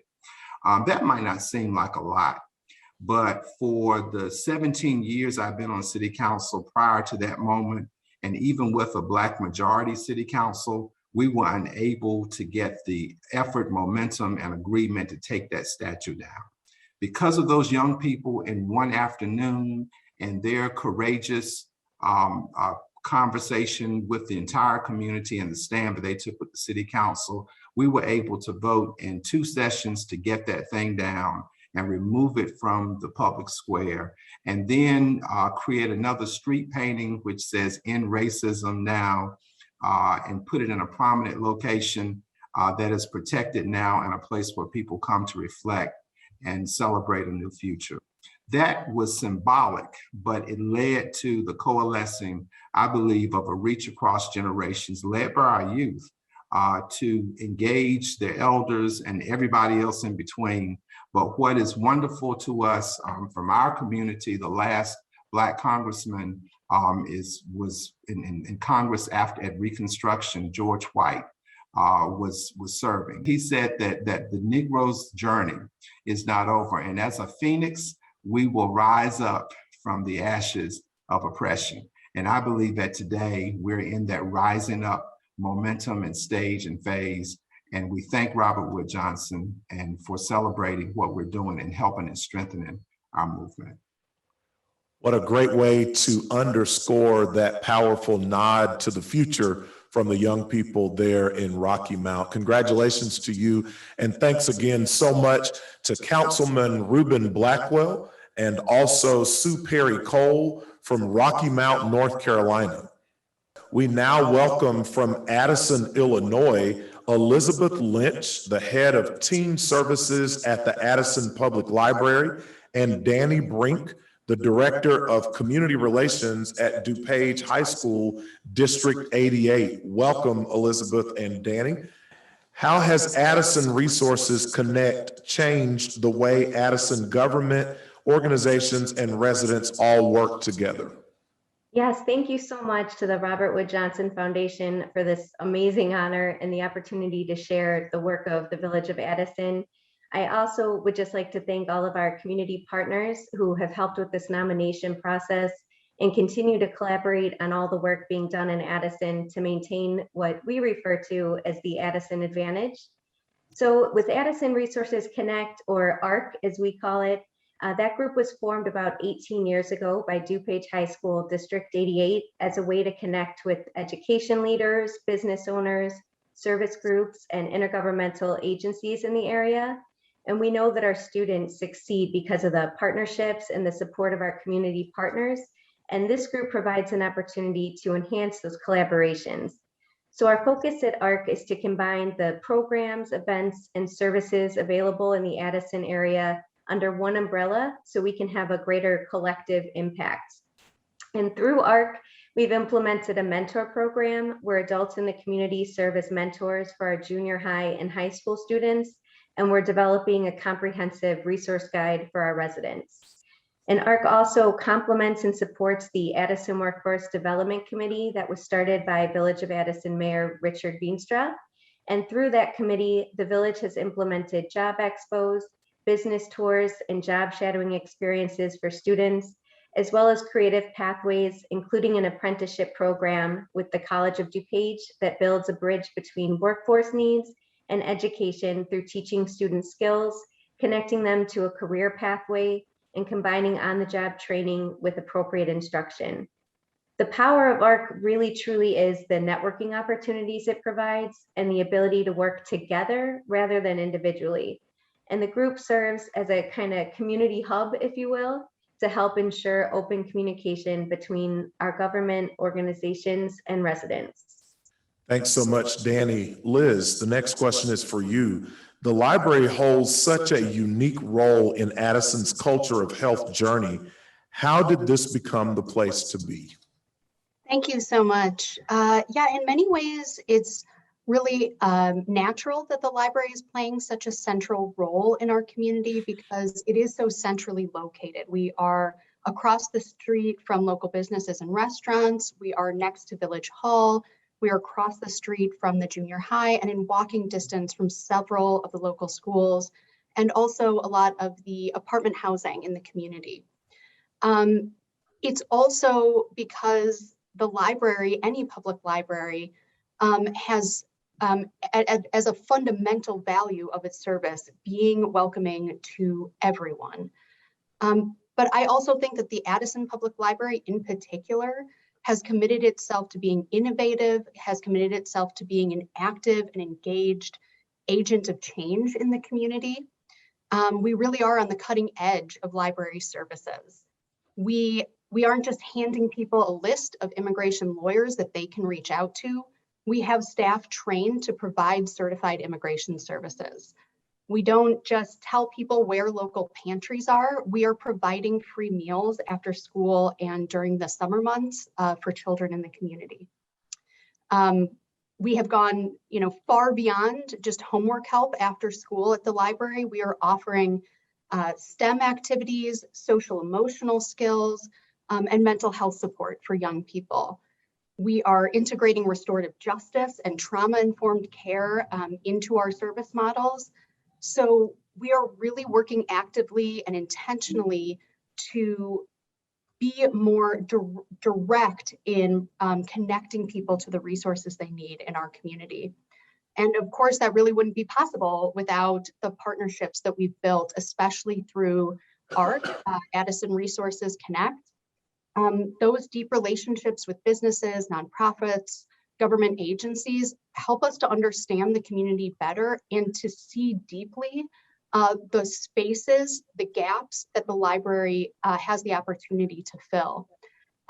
So anytime that we can call on those partners and that we can bring in professionals and experts that are already in our community, we're trying to do that. We want to bring in job seekers to meet local business owners. We want to bring in nurses and health educators to answer questions for teens about drug use and a healthy sexual life and mental health resources.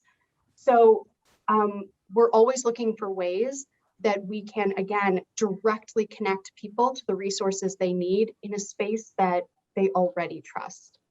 Thanks, Liz. The next question is directed for both of you, Danny and Liz. How are Addison schools and students leading the equity change in your community? Thank you so much. So our equity journey in District 88 began back in 2014 when the superintendent at that time asked students just a simple question of how are we doing? And the responses we got told us there was a need for some improvement. So we quickly got to work and implemented a school culture and learning climate study, affinity groups to support allyship, an equity task force, and a youth equity stewardship series, which is an arts-based program that helps prepare students to recognize and learn from the diversity around them. We then enhanced our efforts with culturally responsive, anti-racist, trauma-informed, and restorative practices to help create equity and an inclusive environment for all of our students. We continue to provide equity-based professional development for staff. We recently hired staff dedicated to enhancing student inclusion and biliteracy, and we developed the District 88 Care Team, which stands for Committed to Academics, Resiliency, and Equity, to expand and deepen our work in all of those areas. At District 88, we have about 40 languages and more than 30 countries represented among our families. Almost half of our nearly 4,000 students speak a language other than English at home, and about 50% of our students are Hispanic. So given that diversity of our student population, we know these efforts are crucial to help them succeed inside the classroom and beyond. And when students come to us, we really strive to listen and find a way to work with them. So some examples include supporting students who hosted a Black Lives Matter demonstration, working with students to coordinate a memorial for District 88 alumna Sandra Bland, and helping them to start a student news channel. And we also make sure students are part of our superintendent and principal leadership advisory committees to ensure that they have a seat at our administrative table and an opportunity to have their voices heard to help shape the future direction of the district. And I know their work has definitely gone beyond just District 88 and spread out into the community. So I know one of those examples is through the library. So I'll turn it over to Liz to talk about that work. Yeah, I mean, the school districts really created the foundation for a new culture based on restorative justice in our community.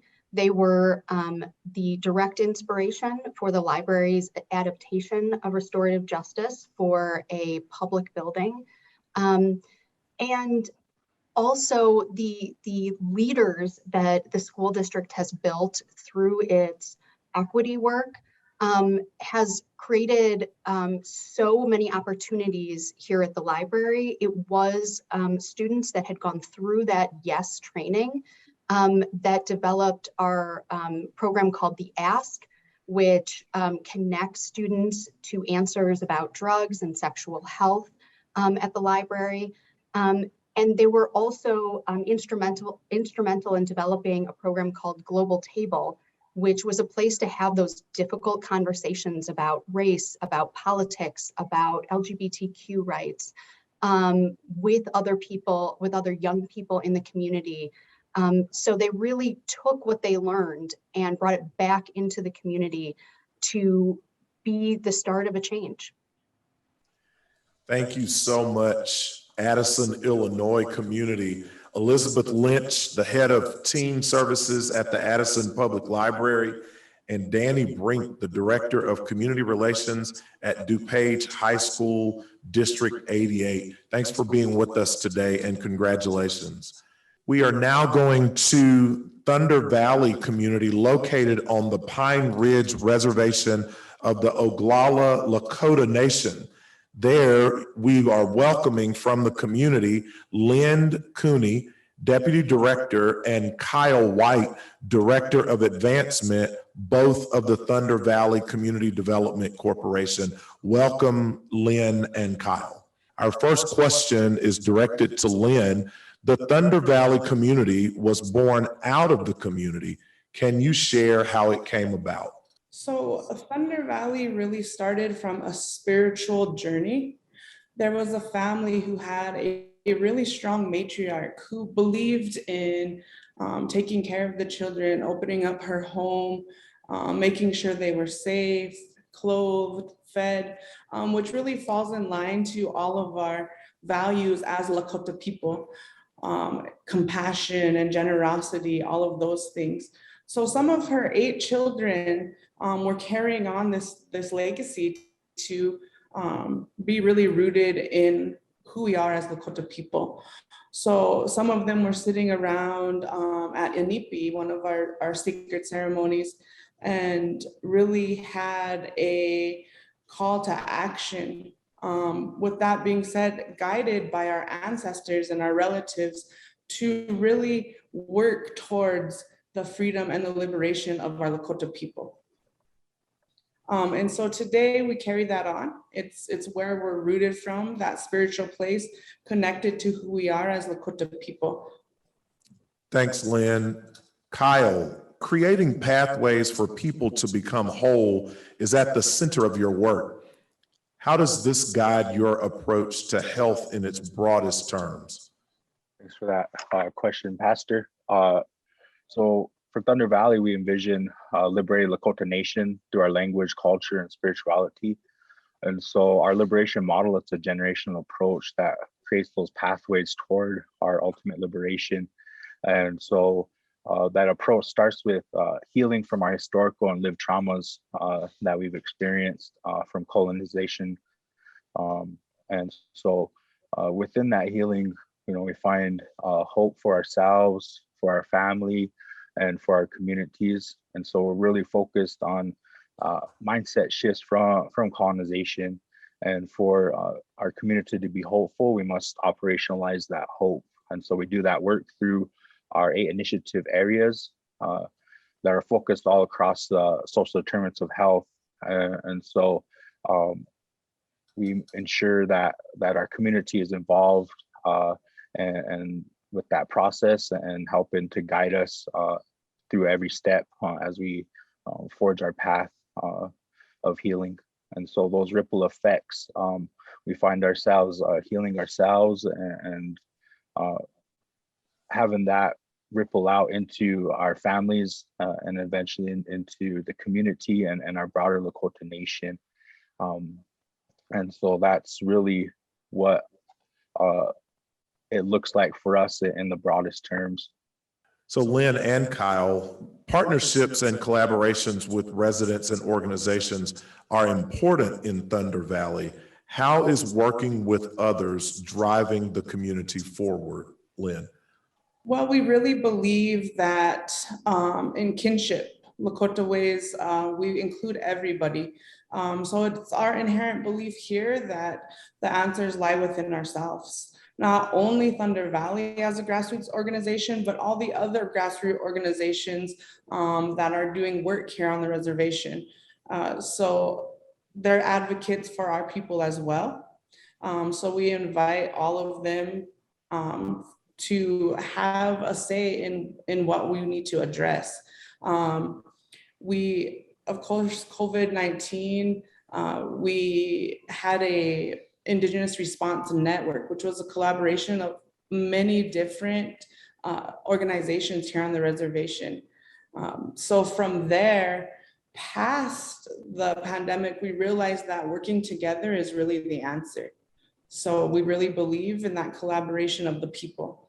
And Kyle can go ahead and add to that. Yeah, so through that resurgence of grassroots organizations in our community, we found ourselves coming together in that response. But it really sparked a conversation, a thought within us. If we were able to come together in this way to fight a common cause of COVID-19, what would that look like for the other causes that we have, the other needs and issues that we have in our community? If we're able to come together and focus our efforts on a cause, that would continue to strengthen the partnership that was formed. And so through that partnership, we were able to launch the women's equity movement, which is focused on working with our women leaders in our community to be able to uplift our women, to be able to provide safe places for them to come together to work towards collective healing, and also reignite and bring back our traditional women's societies that we had. And so being able to do that, we see the women as the backbone of our community, of our people. And so women really have been taking a front seat to leadership here in our communities. And so being able to have success to bring back our societies and be that model for our men is so important. Being able to then show the men in our community, hey, this is what we're able to do. Now it's your turn to step up, to be able to come together and revitalize our traditional men's societies. Our men were the ones who protected our community. And so being able to do those things is important for us to be able to provide those safe and healthy spaces across our reservation. Thank you so much, Thunder Valley and Lynn and Kyle. Congratulations on your recognition, and thank you for the wonderful work that you're doing there in your community. Next, we are moving to Alamosa County in Colorado with Julie Mordecai, founding director of the Rio Grande Farm Park and community organizer, and Aaron Miltenberger, the president and CEO of the Boys and Girls Club of the San Luis Valley, joining us from Alamosa County in Colorado. Welcome. Thank you. Alamosa has been able to utilize its great outdoors in a myriad of ways, and one of those is food security. Can you share how your programs have grown to reach more people and create economic opportunity? Julie. Yes, I'm going to use the example of the Rio Grande Farm Park and tell you about our story. The farm park was originally part of a school and was utilized by some of the kids and the Guatemalan community to grow food. And we decided at some point in the community that we would like to purchase this piece of property, which is on the entrance to Alamosa, to become a farm park, which would include both farming plots for people who would like to farm for their families, and then the idea of developing a farm incubator.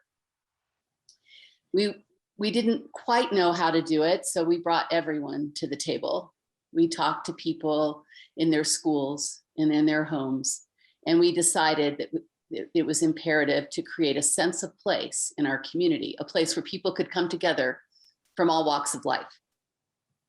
The school was a great place because it's sort of in the central part of the town, and it's walkable. And that, I think, is really important because not everyone has transportation. Initially, we developed this idea of having a farm incubator that would then allow farmers who maybe before had been farm workers to develop their own businesses. It was interesting because as we did this, it was a lot of the folks just weren't into the business model as I look at it as a Caucasian woman from a capitalistic society. And what happened was people started trading food, growing food for their families, and taking food to our food banks. And so as we looked at this more and more, it became evident that it's not only about making money from growing food, it's about being part of a community from growing food. And one of the exciting pieces is that we recently were able to purchase the food through a grant and then be able to distribute it through different institutions in the San Luis Valley, including the Boys and Girls Club.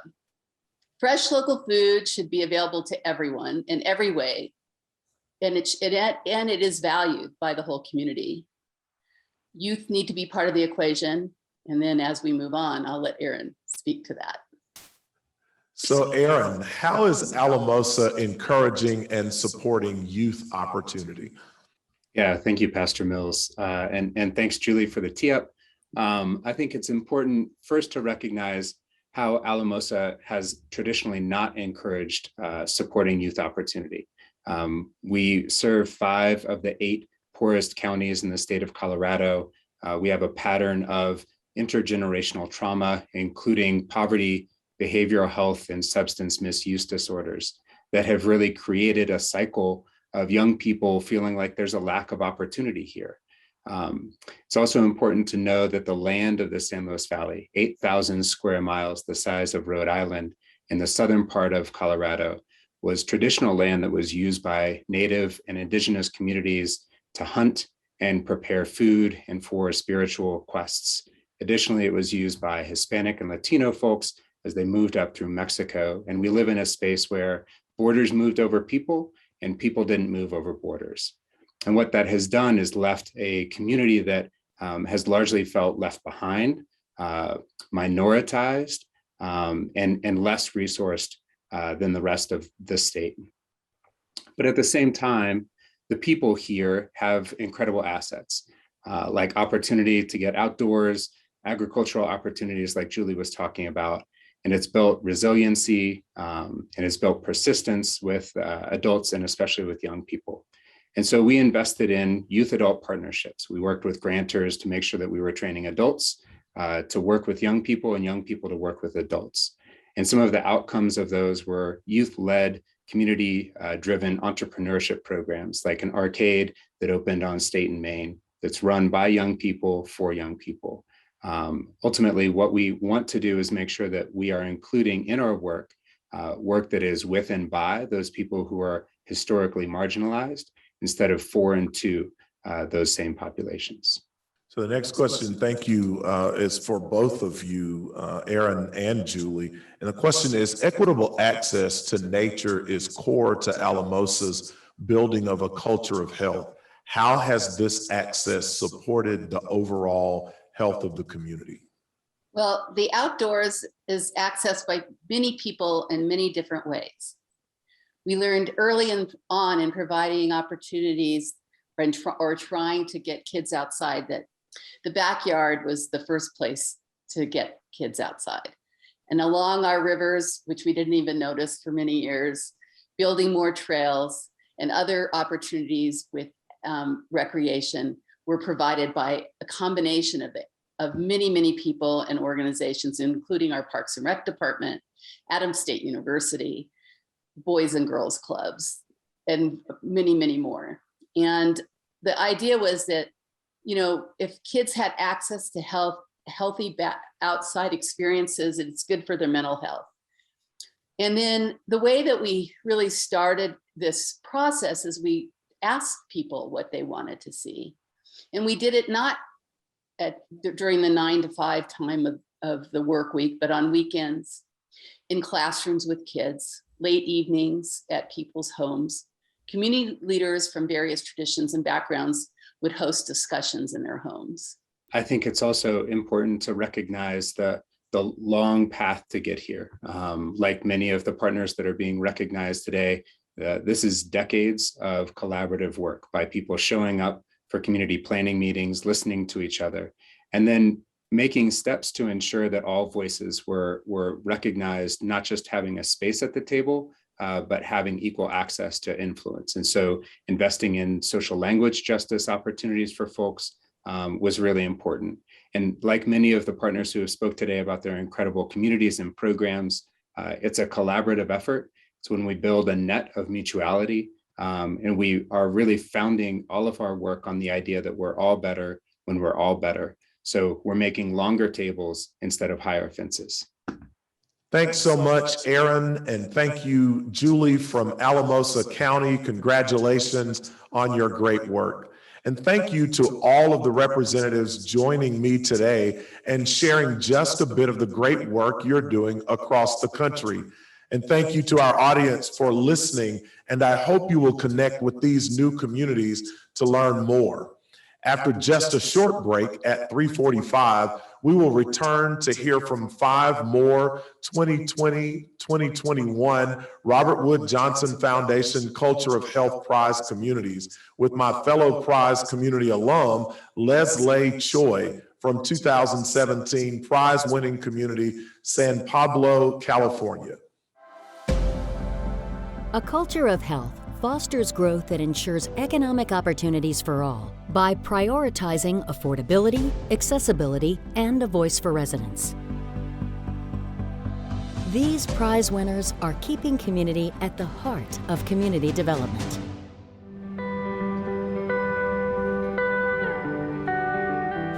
Howard County is a very high cost of living place. Housing and childcare remain some of the highest cost centers for families. So this is why we have our moderate income housing unit program. People not only are able to own a home, but able to do it in a dignified way, and no one in the neighborhood knows which one is the MIH unit. It has changed my life completely. I could not have imagined my dream realized this soon without the program. The ideals of Howard County were the fact that the janitor of an organization could live next door to its CEO, and the respect and the sense of community would always be here. Having Freetown Farm is helping us to create a better future for ourselves, a future based on community engagement, sustainability, and environmental stewardship. We're also teaching people to grow and sustain food, but also making it accessible to all income levels and all races regardless, and all abilities. I would say having equity and inclusion really strengthens the fabric of a community. Because that's what it comes down to, is changing outcomes for the better for our community.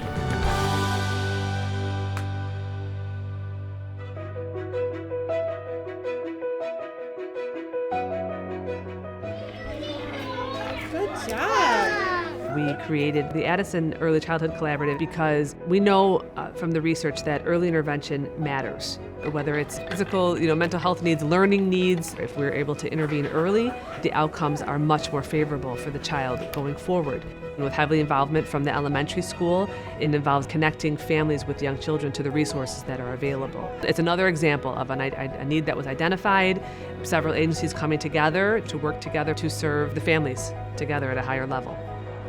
From a learning standpoint as well, as much intervention that can happen prior to the student entering kindergarten. We know just in vocabulary development that the outcomes are that much higher.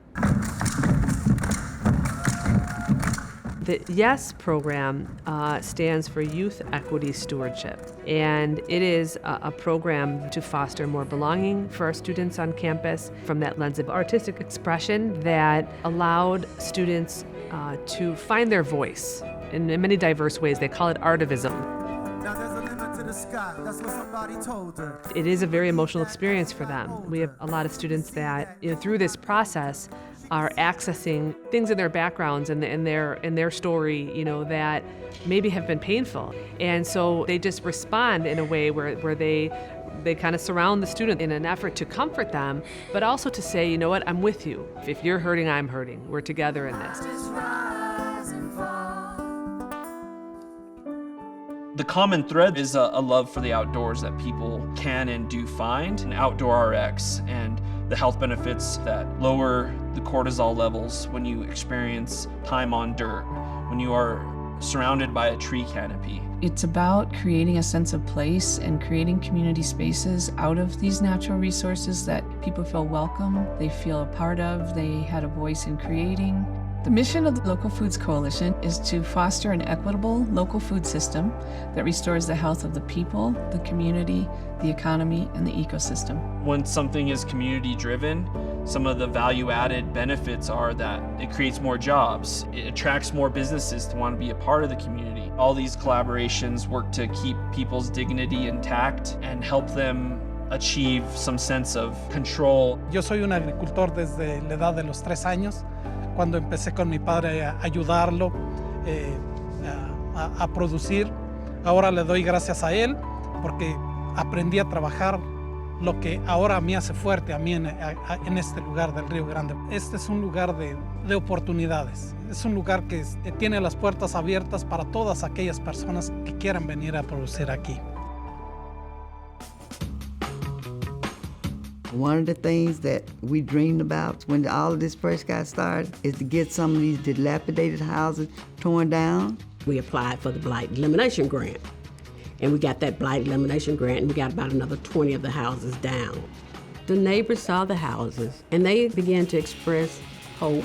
So they're interested in having an environment that looks good and taking away the look of poverty. I've got some plans up for housing for Drew that we could look at. We're working with city leadership, business leaders, nonprofits, churches to form coalitions to identify strategic key priority projects and then to attract funding to those projects. We wanted recreation for our children, so we went to a funder and said, can you help us get a Kaboom playground? It's a place where people don't have access to health care. And so one day someone showed up in my office and she said, I'm interested in doing free mobile clinics in the Mississippi Delta. Drew has been a great example to many of the local and regional nonprofits and municipal leaders on how to self-organize, identify priority projects, get them financed, and just to continue to persevere. I want people to see that we are a community on the go, that we're rising and that we're developing, and that we're not satisfied with the status quo.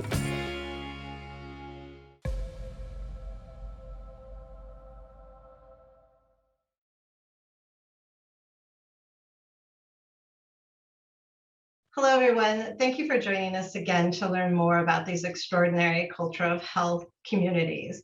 I'm Leslie Choi, Executive Director of the San Pablo Economic Development Corporation, representing 2017 Culture of Health Prize winner San Pablo, California. I enjoyed hearing about Worcester, Addison, Alamosa County, Thunder Valley Community, and Rocky Mount, and I'm very excited to speak with the next 5 communities now. So jumping right in, let's learn a bit more about the work of Chickaloon Native Village.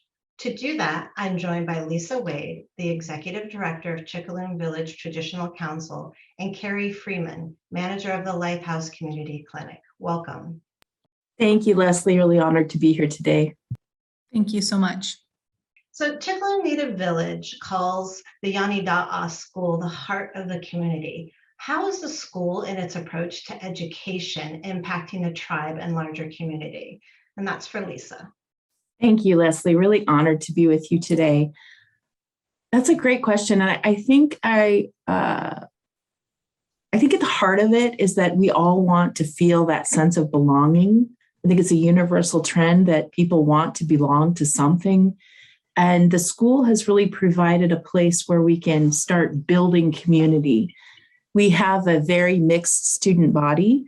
And what we're able to do in the school is really create this sense of family. And it expands beyond the tribe out into the community. In addition to creating that sense of family, it's steeped in our cultural values. You know, every month we're studying different values and we're essentially putting them out into the community. So they're shared with everyone. So for instance, a value we might share is Tutatnat, which is honoring our ancestors. The students take that home, they embody that within their families, and then that goes out into the community. And then we're also able to work and provide wraparound services to our students. We don't look at just what their educational needs are. We attend to their cultural needs. We attend to things like food security, subsistence. We move beyond just what a traditional classroom setting offers. And then we instruct not only our students, but their families on how to provide food security for their families. So it is a growing, expansive way of building community, starting from a very core place of care and love for children, which is Snache Latina Esen, care and love for our children. Yeah, that sounds both magical and vital. Carrie, I wanted you to tell us a bit about the Lifehouse Community Clinic and how it shares a broader definition of well-being with the community. So the Lifehouse Clinic is a federally qualified health center that provides primary health care to everyone in the community, regardless of their ability to pay. It was developed in partnership with the Chickaloon tribe to really take care of our broader communities because our service area is fairly big. It's about a 90-mile area. And we offer sliding scale discount, which means that, you know, people aren't constricted by if they have insurance or if they don't have insurance. We provide kind of a whole person care model, which we call the South Central Foundation NUCA system of care. It's the relationship-based approach to transforming healthcare and really allows us to touch on different aspects of a person's healthcare journey. So it's not just physical that we take care of in the clinic. We also work with people's emotional and mental health needs. And the tribe is really instrumental in helping us get our community members and our customers to specialty appointments in the clinic or in the broader communities further afield. So I think the idea of providing community well-being is steeped, you know, very heavily in the cultural aspects of the tribe in our community, and it kind of moves across the system into the clinic as well. Wow, thank you. So for this last question, Lisa, I'll take it back to you. How is Chickaloon Native Village addressing structural racism in the larger community? That's been a real challenge over the past several years here in our community. We have a community that is roughly the size of West Virginia, so it's a broad community.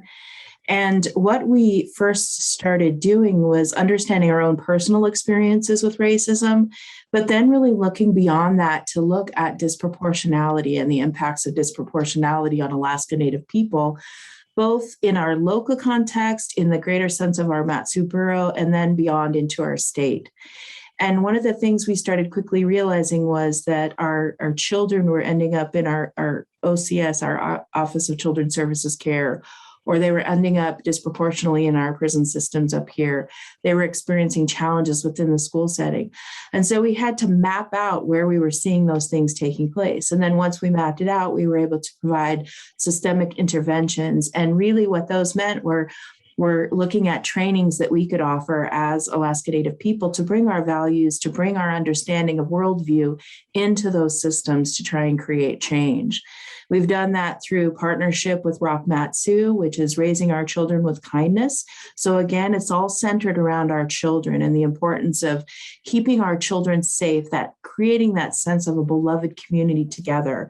And we can't create a beloved community if we don't have equity within that community and within the systems in that community. And so we also have created something called Matsu Equity Dialogues. And those are workshops where we actually just engage in the difficult conversations with each other.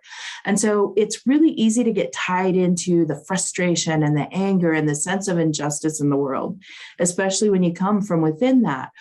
What we had to do is transform that energy into loving energy that comes from the heart. So we could say, connect our hearts together to try and seek that understanding. Because what we really truly believe as a people is that our people will never be completely healthy and well if the community around us is not becoming well as well. And so that connection, that tie that we have with each other, we have to strengthen that beloved connection with each other. And so that's the transformational work. And then from there, the systems start to shift.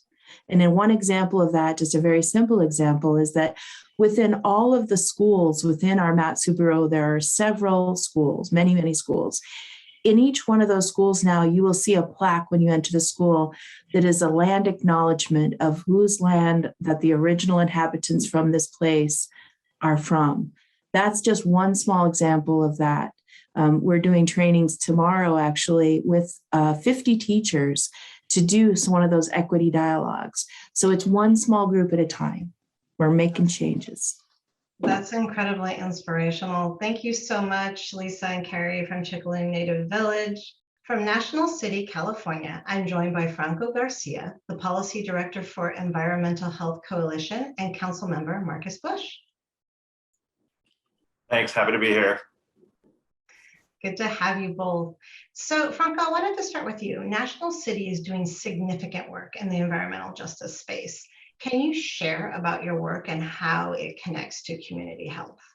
Yeah, definitely. You know, with National City is a community with has a lot of impacts on public health, coming from everything from air quality to land use issues and things, you know, different uses of land uses being right next to each other. So as we, you know, as our work, we've been working in National City for decades now, and we, you know, one of the main things that came up was communities having an impact from different land uses that were right next to them. So homes and schools being right next to auto body shops, other light industry.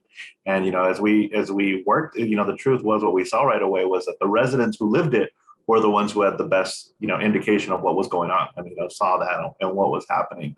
So in working on these issues and coming to solutions around environmental justice and the you know, the tenet of environmental justice of we speak for ourselves became very important to this work, right? So community members who had children that had asthma, community members who lived right next to these auto body shops could best speak to these issues. And we've done work, you know, passing an environmental, National City, I believe, was one of the first cities in California to have an environmental justice element put into its general plan. And, you know, that's now work that's going on throughout California, but it happened in National City over 10 years ago. We also were able to pass a specific plan in West National City or Old Town National City, where a lot of these industrial impacts were. And so this is something that's happening, and over time is phasing out some of these, you know, light industry auto body uses. You know, so I mean, for example, one of the main elementary schools in West National City had an auto body shop right across the street. Was it a big surprise that those were the same kids who had higher rates of asthma, higher rates of missing school because of respiratory issues? No surprise to it, you know, people who've studied this issue and have seen this happen over time. So that was one of the first places that has been phased out and is no longer there, located across the street from the school. You know, it's a, you know, we don't want to, we're not in the in the work of trying to shut down these businesses from one day to the next. It's a phased out approach, right? And trying to work with that, but trying to make sure we're addressing the issues that community members are dealing with and are seeing. So great work, being able to partner with the city of National City, being able to partner with other local entities to try to make sure that this is happening while providing the solutions that community members need, and being able to provide, and to deal with some of these policies that stem from environmental racism and stem from this, and being able to come to environmental justice solutions where community members are speaking up for what they want to see, and in many cases are getting it. I'm familiar with this kind of work. It's incredibly complex. I'm very impressed with what you guys have been able to do. So Councilmember Busch, I wanted to ask you, one of National City's strengths is how the community works together across cultures, organizations, government, and more. What has been the key to creating these open doors of communication? Sure, well, thank you, Leslie, and honored to be here and represent my hometown, the National City. And I really think our strength is how we work together with the community. So what that means to me is working directly with our community-based organizations. You heard from one of them that I'm really proud of, Environmental Health Coalition, that I've been working for as an activist for many years.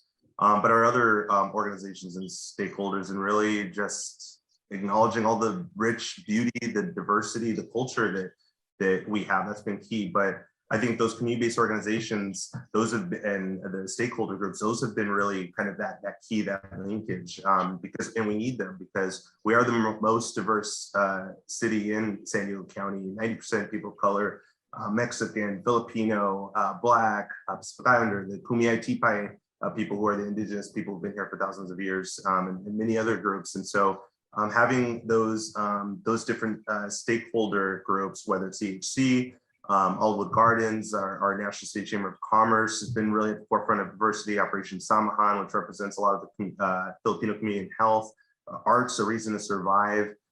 We need them to really make those connections, to collaborate, to partner. And the other part is it's also really important for us as a government, and Franco alluded to this, is healing from that systemic oppression, that systemic racism, the trauma that, let's be honest, that our governments, whether it's local, state, and federal, have made decisions that have disproportionately impacted our Black, Brown, and Indigenous communities. And so in order to move forward, we have to first acknowledge that. And there is a healing that needs to be done. There's generational trauma that I'm really proud of our city for doing that, and doing that more and more as recently. Still obviously have ways to go. We can all do better, but we first have to acknowledge that. And we've seen Franco alluded to this, decades of challenges, particularly in West Side National City. We call it OTNC, Old Town National City. It was a thriving, working, middle-class, diverse a residential community. And in the 50s, when the freeway completely divided it.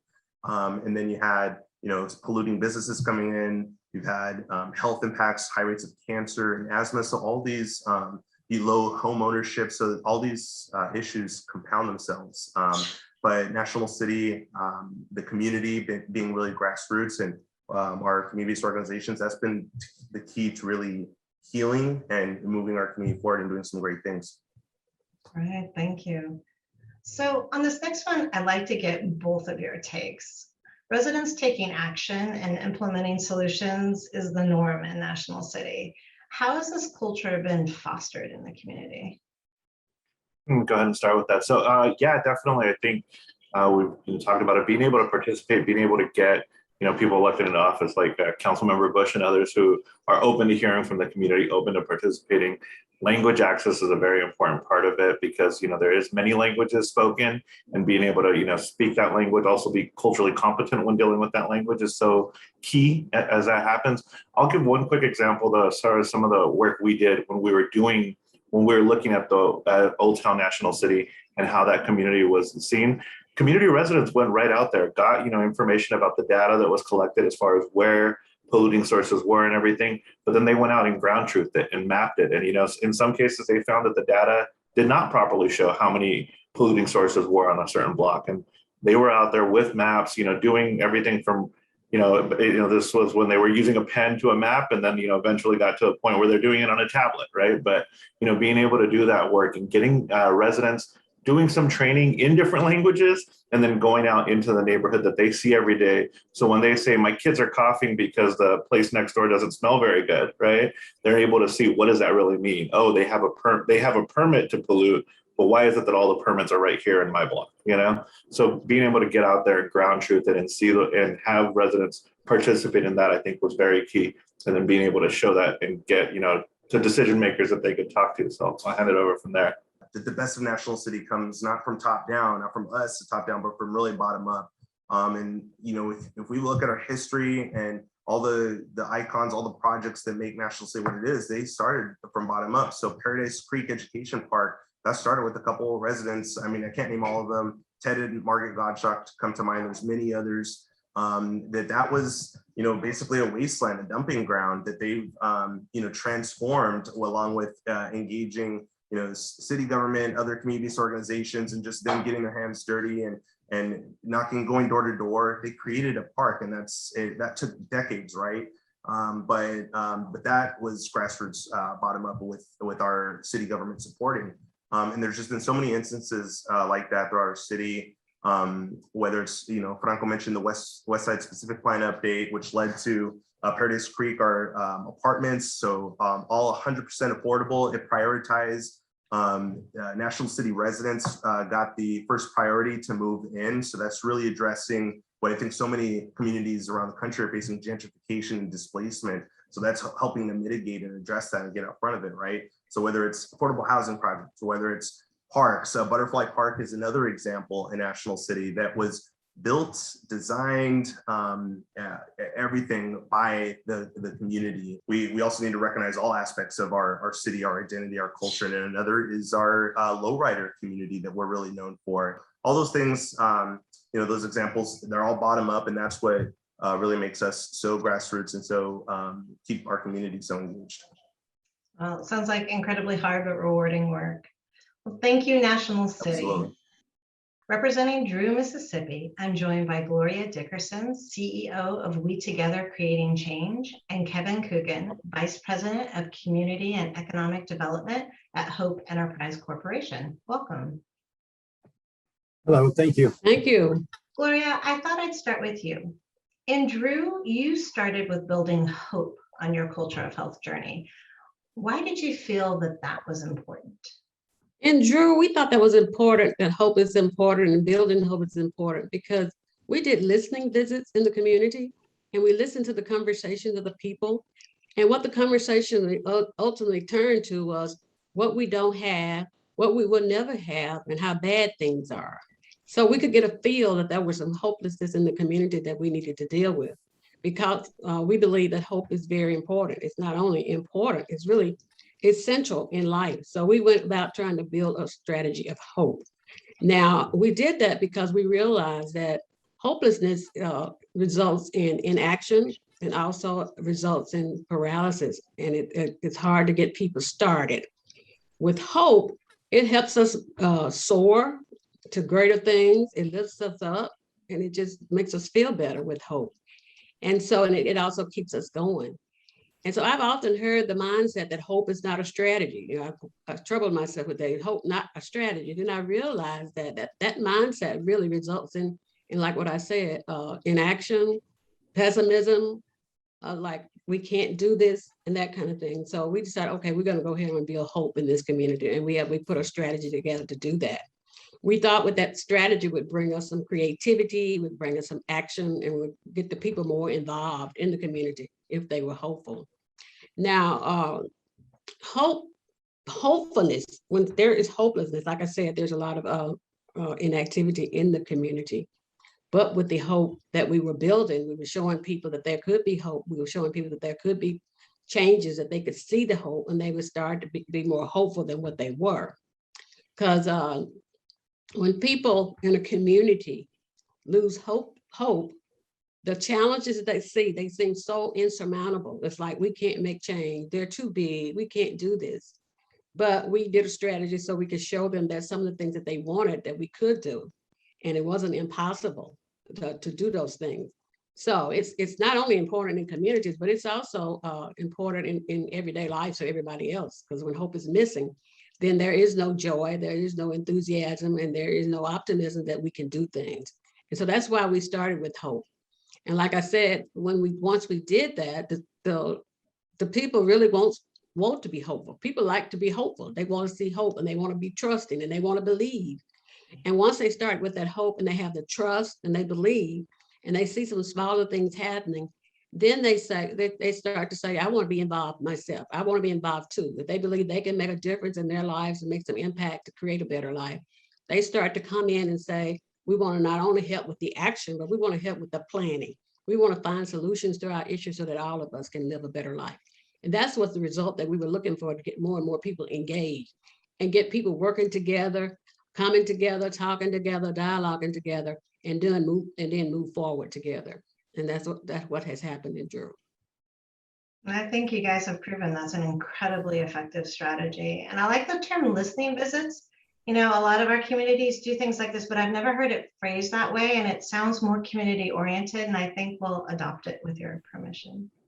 Okay, great. That's wonderful.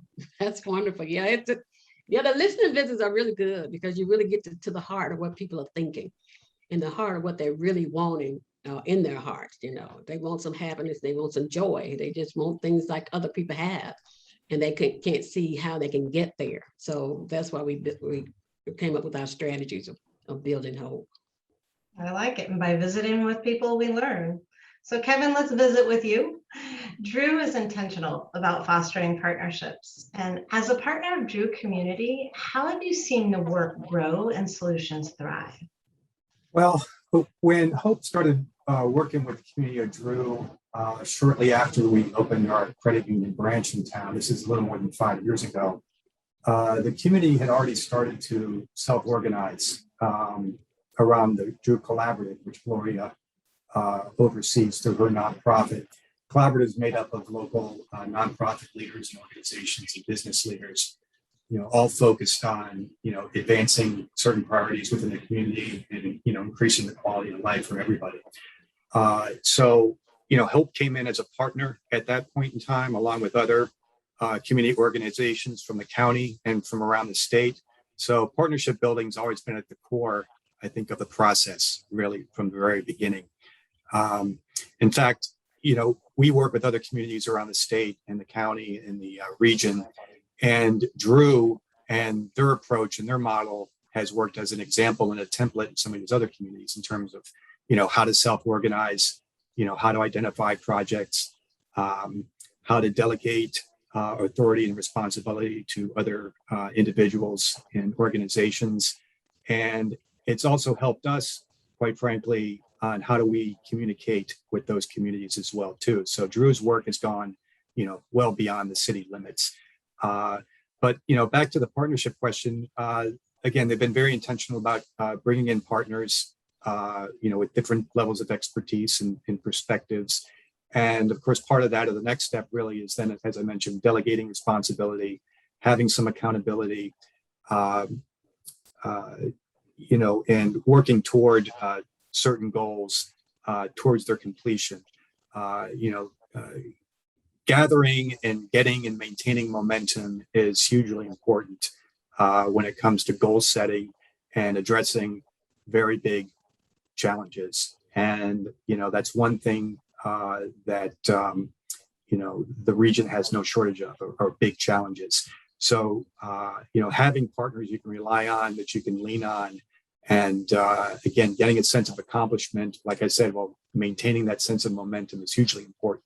And Gloria and the community have been really masters of that. Wow, thank you. So Gloria, why don't we wrap this up with you? How is Drew embracing its past to chart a new future? Well, what we're currently doing in Drew right now, we're working with our youth, and we're teaching our youth about their past. And at the Emmett Till Academy, we bring them in and we ask them to, rather than be angry about what happened in the past in African-American communities, but also, and not to be angry and also not to be apathetic, but we ask them to try to study their past and draw some inspiration from some of the warriors who have worked in the past to make things better. They were warriors that we've had come through. And so we're asking them to listen to what we have to say about what some of our warriors have done in the past. And so we teach them about our history, and I can give you some examples of what we teach them. We teach them about people in the local community who have done well and who have advocated for justice and have been a warrior for justice. And we teach them about my mom, which is May Bertha Carter, who was an activist and a warrior for children. And we teach them how she taught her children that fighting and working for justice is a lifelong journey. And then we go all the way back and talk about our past that's further back than my mom. We go back to slavery and talk about how it lasted for over 260 years. But there were some people there who persevered and who made things better. And I tell them one example that I'm inspired by is Harriet Tubman and all the unsung heroes from that time and what they did and how they prayed and they worked and they even died for the cause. And they were also on a lifelong journey for freedom. So we teach them that too. And another example, I teach them about Martin Luther King Jr. because I am inspired by him. When he did his speech he had been to the mountaintop and God had allowed him to look over and he'd seen the promised land. So I still believe there's a promised land, and I teach them that also. Another example I can give you besides Harriet Tubman and Martin Luther King Jr. was the Emmett Till, because at the Emmett Till Academy, we are teaching the Emmett Till story. And I teach, and Emmett Till, by the way, was killed. He was killed right outside of Drew. And so we teach them that, and we teach them about how his mom persevered, even though it was a sad and horrific thing. She persevered, and I was proud of the way that she handled that situation. And then there is, besides her, there's also Sam Cooke. And when I feel like we're down, because we wanted to put something in there that was more than just history that people didn't like. And so we say, let's take the example of Sam Cooke. And I think about when he would sing, "A change is gonna come." And that inspires me when I'm down and out and doing things like that. So we try to teach them the heroes and the warriors that came out the past and try to allow them to have that, inspire them to know that that change can come. It's gonna take some perseverance, but you go back and see what these people did and how they handled the situation and learn from that and know that they can move forward and be whatever they wanna be if they persevere. So we expose them to all these things because of that. And let them know that just because the past was not very good to them, or not very good to their ancestors, or not very good to their parents, that somebody still needs to be a warrior. And we're teaching them to be warriors for justice. And, like I said, Martin Luther King, he was a warrior for justice. He was for racial equality. And he also made the ultimate sacrifice. And we don't want them to have to make the ultimate sacrifice, but we want to know that they should become warriors for something, what causes that they want to become warriors for, and how that can uplift their life and create a path for them to have a better future for themselves. Well, this is incredibly inspirational work, and I just want to thank you for sharing. So thank you, Drew. You're welcome. Thank you. It's good to be here. Let's welcome Howard County, Maryland. Joining us from Howard County are Jackie Scott, Director of Community Resources and Services, and Chiara D'Amore, Executive Director of the Community Ecology Institute. Welcome. Thank you. Thank you for having us. So Jackie, if I might start with you, Howard calls itself data-informed and people-driven, one of my favorite themes that came out of this. How does this approach create more sustainable solutions? Great question. We are really proud of our approach to data. Our approach really allows us to make solid, common sense investments in our services and in our communities. We really have a delicate balance between the hard data and the numbers with being really people-driven and community outcome focused. We are able to then prioritize and disaggregate our data so that we can go deeper into the root causes. Our approach allows us to be nimble and flexible and responsive then to the critical needs when they arise by taking this approach. So for example, the HOCO Dash, our pillar framework that we've developed, which is on our website, you can look at that framework and see that it's aligned to our budget and grant programs. which allows us to create a system of accountability and transparency in our investments and in our work itself.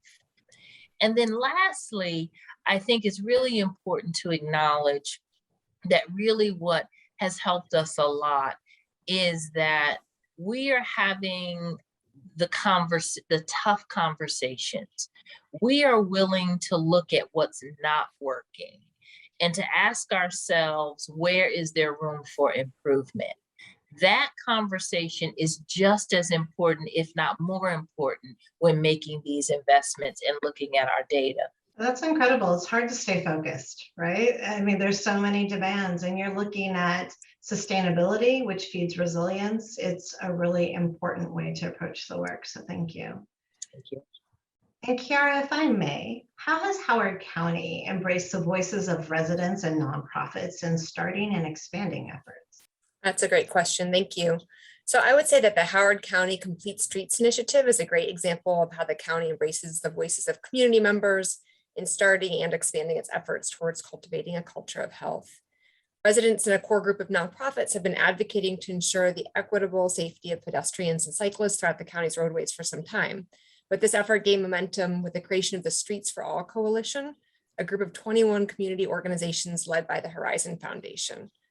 The coalition actively supported a robust investment in sidewalks, crosswalks, bike lanes, bus stops, and other infrastructure projects.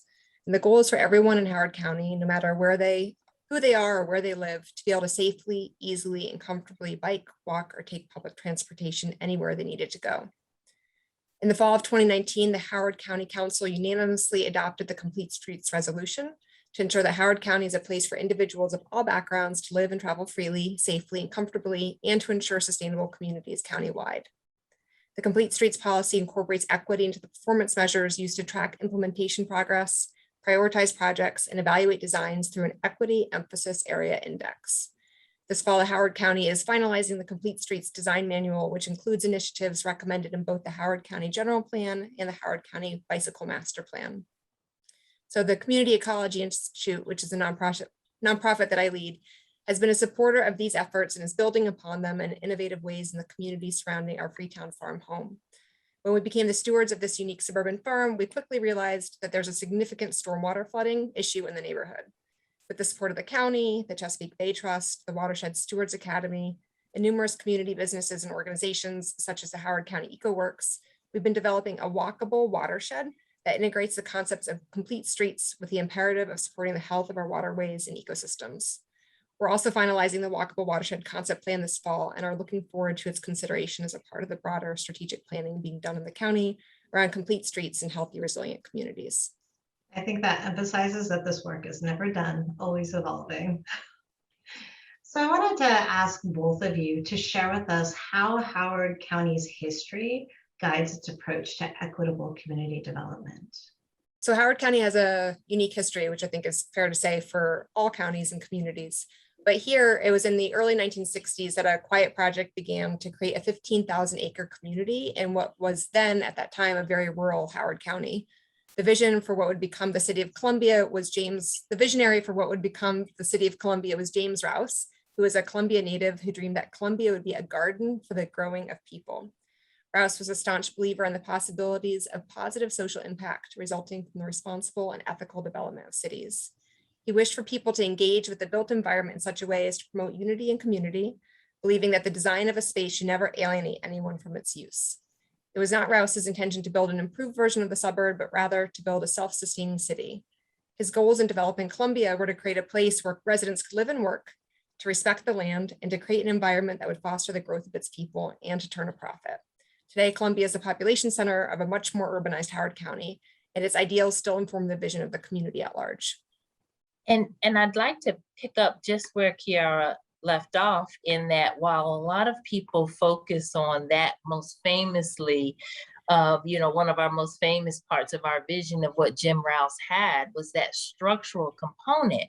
We have now moved in addition to the structures, our focus has been to balance being people driven. And so we look back on the energy that Rouse has created for it creating an inclusive community that welcomed all, that started with Columbia, but then, as you've heard, blossomed into what is now our vibrant county, which thrives off of all that contagious vision of inclusivity. But one of the things that is so important is that, Rouse had this belief, despite what he was up against, despite what the challenge was, he believed it could happen here. And that remains the spirit of energizing and the key factor of how we are approaching our work around equity, whether or not we're building a structural equity environment or equity in all systems and policies that we have here in the county. So our approach is intentionally inclusive and is committed to pushing beyond the surface into examining structures, systems, policies, and really looking at what are the root causes that keep people from thriving. What do we need to change to sustain our community over time? Our approach has been holistic and inclusive, and if I might say, quite courageous, because we are not shying away from the difficult conversations. There are wonderful things that we've been able to accomplish, but there are miles to go before we sleep. We know that we have built tremendous partnerships and leveraged lots of wonderful things, but for those partnerships, we're now having a new thrust. We have come together, government, nonprofit, faith, and business sectors, to create an equitable community across our county. Well, I'm going to take with me this concept of contagious vision for inclusivity. It's such a great thing. So thank you, Howard County, Maryland. Thank you so much. We are honored. Now we're going to join Palm Beach County, Florida. To share about the work of Palm Beach County, Jeanette Marshall, Project Director for Healthier Neighbors, and Abby Goodwin, Vice President of Grants and Community Investments, have joined the conversation. Welcome. Thanks for having us, Leslie. It's an honor to be here. So Abby, I wanted to ask, Palm Beach County is a large county. How has that impacted its approach to getting residents involved? Palm Beach County is a very large county. It's the second largest county in the state of Florida, land mass-wise. There is a recognition that Palm Beach County has incredibly unique communities. So each community has its own unique characteristics, and within each community, those characteristics can vary from neighborhood to neighborhood, even block to block. They have their own narratives, their legacy stories, individual dynamics within those communities. So with that recognition, there's a sort of a growing appreciation that communities have a form of currency or their own power. And this power has always been there. And it is the kind of power that organizations and systems don't have. It doesn't look the same, but it's always been there.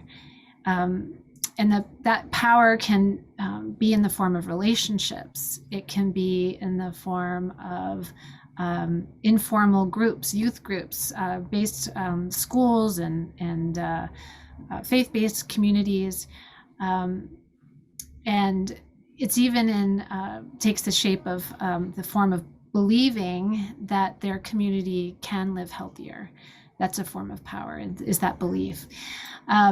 So an example of really building from that localized assets is the Healthier Together community, where in Healthier Together initiative, where in 6 communities in Palm Beach County, residents are leading the process of defining the challenges that they are experiencing at this local level, and that they are being resourced to to find solutions, to develop solutions alongside their nonprofit partners, the municipalities, schools, faith-based communities, and small businesses. And they're being resourced not just with financial resources, but with experiences, opportunities to learn, to build their toolbox, and to meet one another in these other highly localized networks. So what is happening then is more countywide efforts like Be Well PBC, which also works as a countywide network, can really tap into these resident-led, community-led, hyper-local efforts that are taking place, and really be able to tap them for more systemic wide change at a county level. Well, thank you for lifting up the concept of community power. I think we can lose sight of that in a lot of the work we do, and it's important. Mm-hmm. So Jeanette, I wanted to ask, improving mental health has become a cornerstone of your work. How did this start, and how has the work grown over the years? Great question. So it's definitely one of the reasons why we're here today. Improving mental health started with the residents. As Abby stated, there are 6 Healthier Together communities, and 4 out of the 6 Healthier Together communities voted to prioritize mental and behavioral health. The progression over the years has been a grand learning experience. Residents began this process by defining behavioral health for themselves based on their lived experience, their environment, what keeps them up at night. Literally, residents were asked, what does behavioral health mean to you? Not the definition in the dictionary. So their created definition moved to residents selecting what their focus areas would be, because we know behavioral health and mental health is very broad. So for example, focus areas vary amongst communities. As Abby stated, every community has its own dynamic. So for example, in Delray Beach, their community prioritizes racial equity, while residents in Lake Worth Beach have prioritized the physical environment, cleanliness and safety. And as far as growth goes, going back to Be Well PBC, as a result of this intense and intentional resident engagement throughout the Healthier Together communities, growth has been displayed through the creation of Be Well PBC, which is a nonprofit, and Be Well PBC addresses behavioral health concerns of residents across Palm Beach County. Another sign of growth has been in our mini grant process, which is one of our most popular resident engagement activities.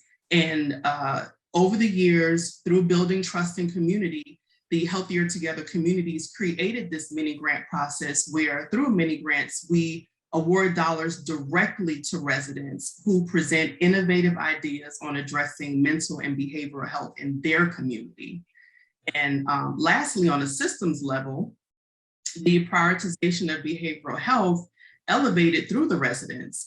Their discussions, their actions ultimately grasp the attention of funders and participating organizations who now want to be a part of this place-based movement.